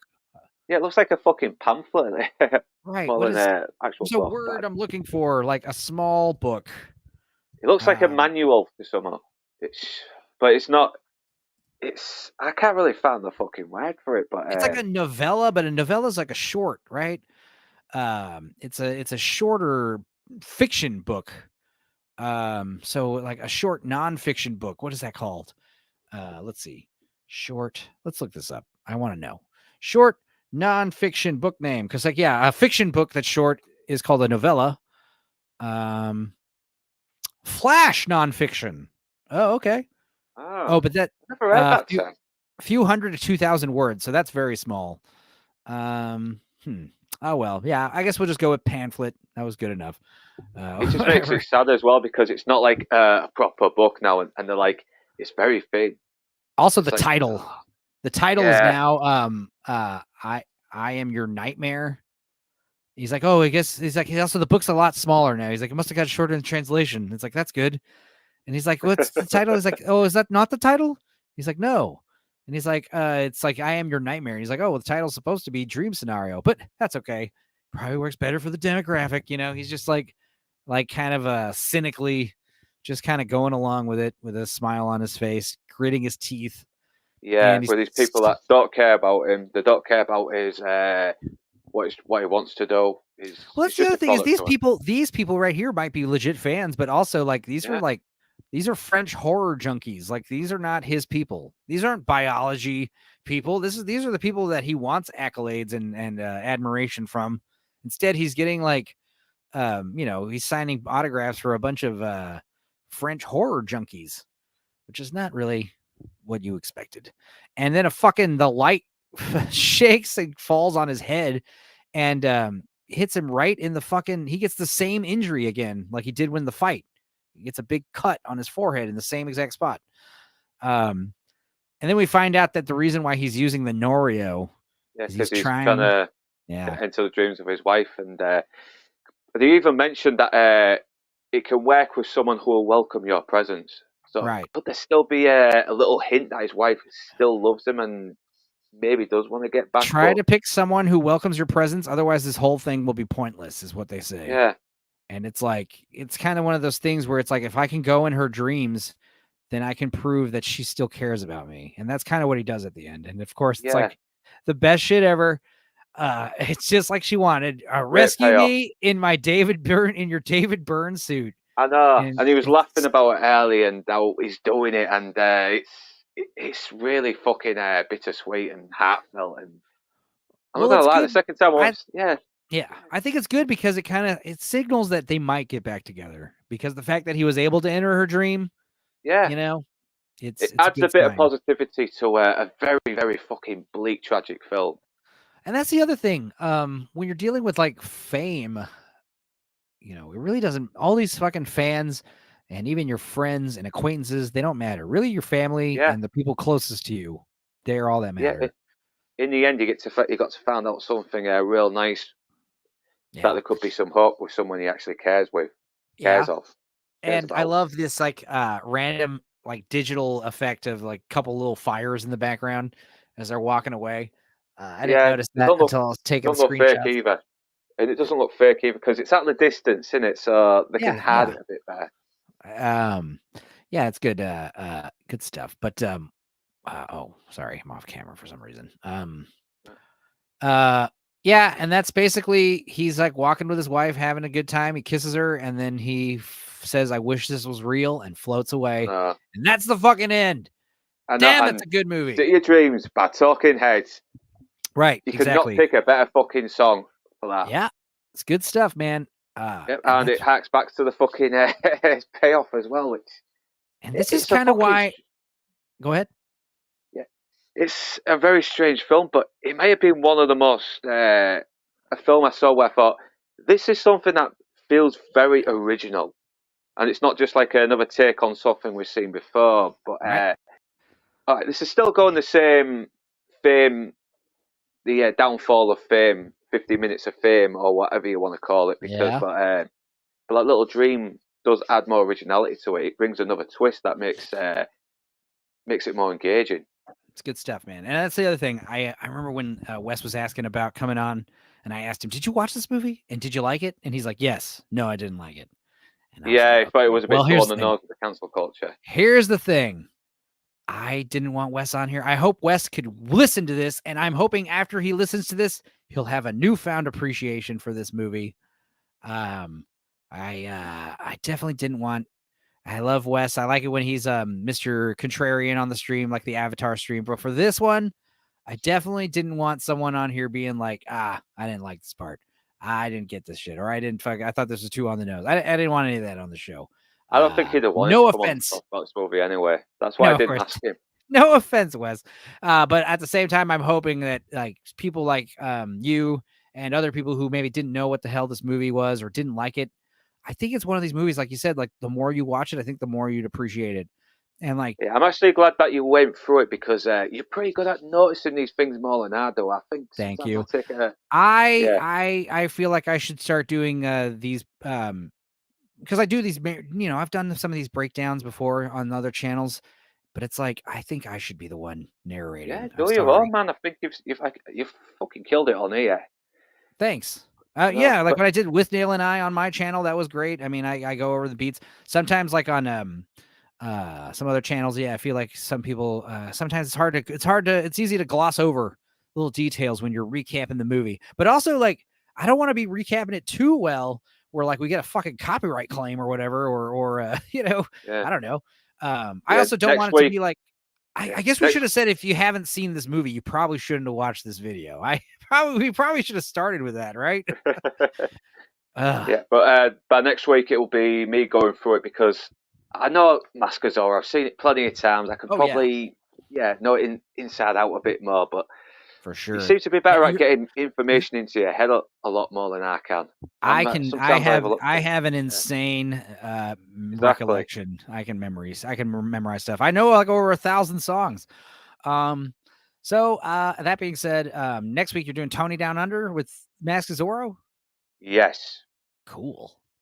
It's a I good know, movie. and I like that. And yeah, I suggested which one we want to do. Mask of Zorro, 'cause I love that film. Yeah, it's a good fun movie. It's simple, but it's got complex characters, a lot of layers to it. So yeah, Also, is like one should of be these fun. greater, one of the better examples of like bringing back an ancient property and revamping it for current times. Of course, those current times were Oh, the '90s, but yeah, it's like bring it back, make it cool, make it resonate with modern audiences in a good way. You know, Mask of Zorro rolls. And yeah, I guess the week after that, hopefully you'll do Heat or something else with Wes. yeah, And I need to check my schedule. I don't know if I'm doing License to Kill with Ghost and the Craig or Heat. Yeah, I will do Heat with West, then License to Kill with Ghost and the Craig. sweet, sweet. Yeah, And I'm whatever. trying to It's get clever. Vex.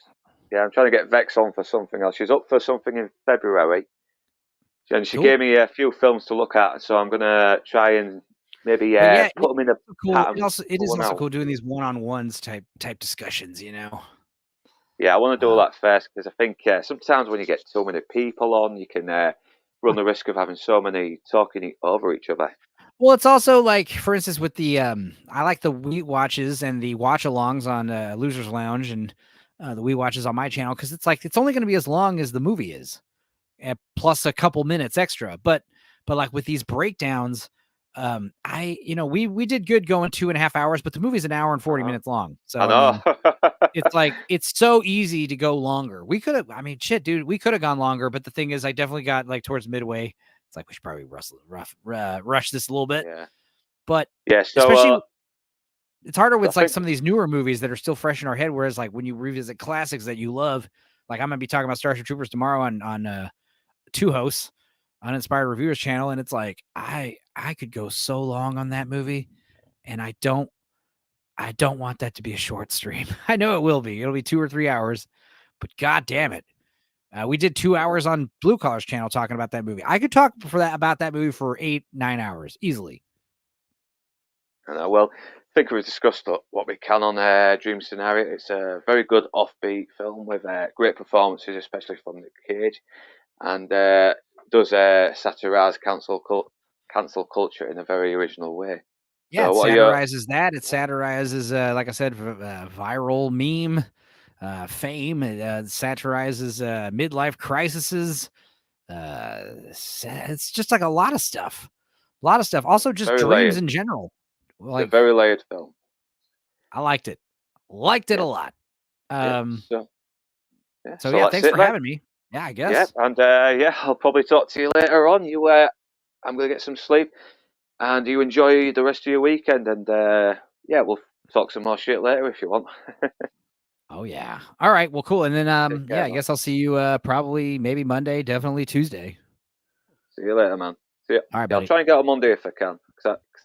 All Yeah, right. 'cause Well, we missed say out, goodbye man. to the audience. Yeah. Goodbye, blue Say collar goodbye, loser and everyone. everybody else. Thank you for joining us. Of course. Bye.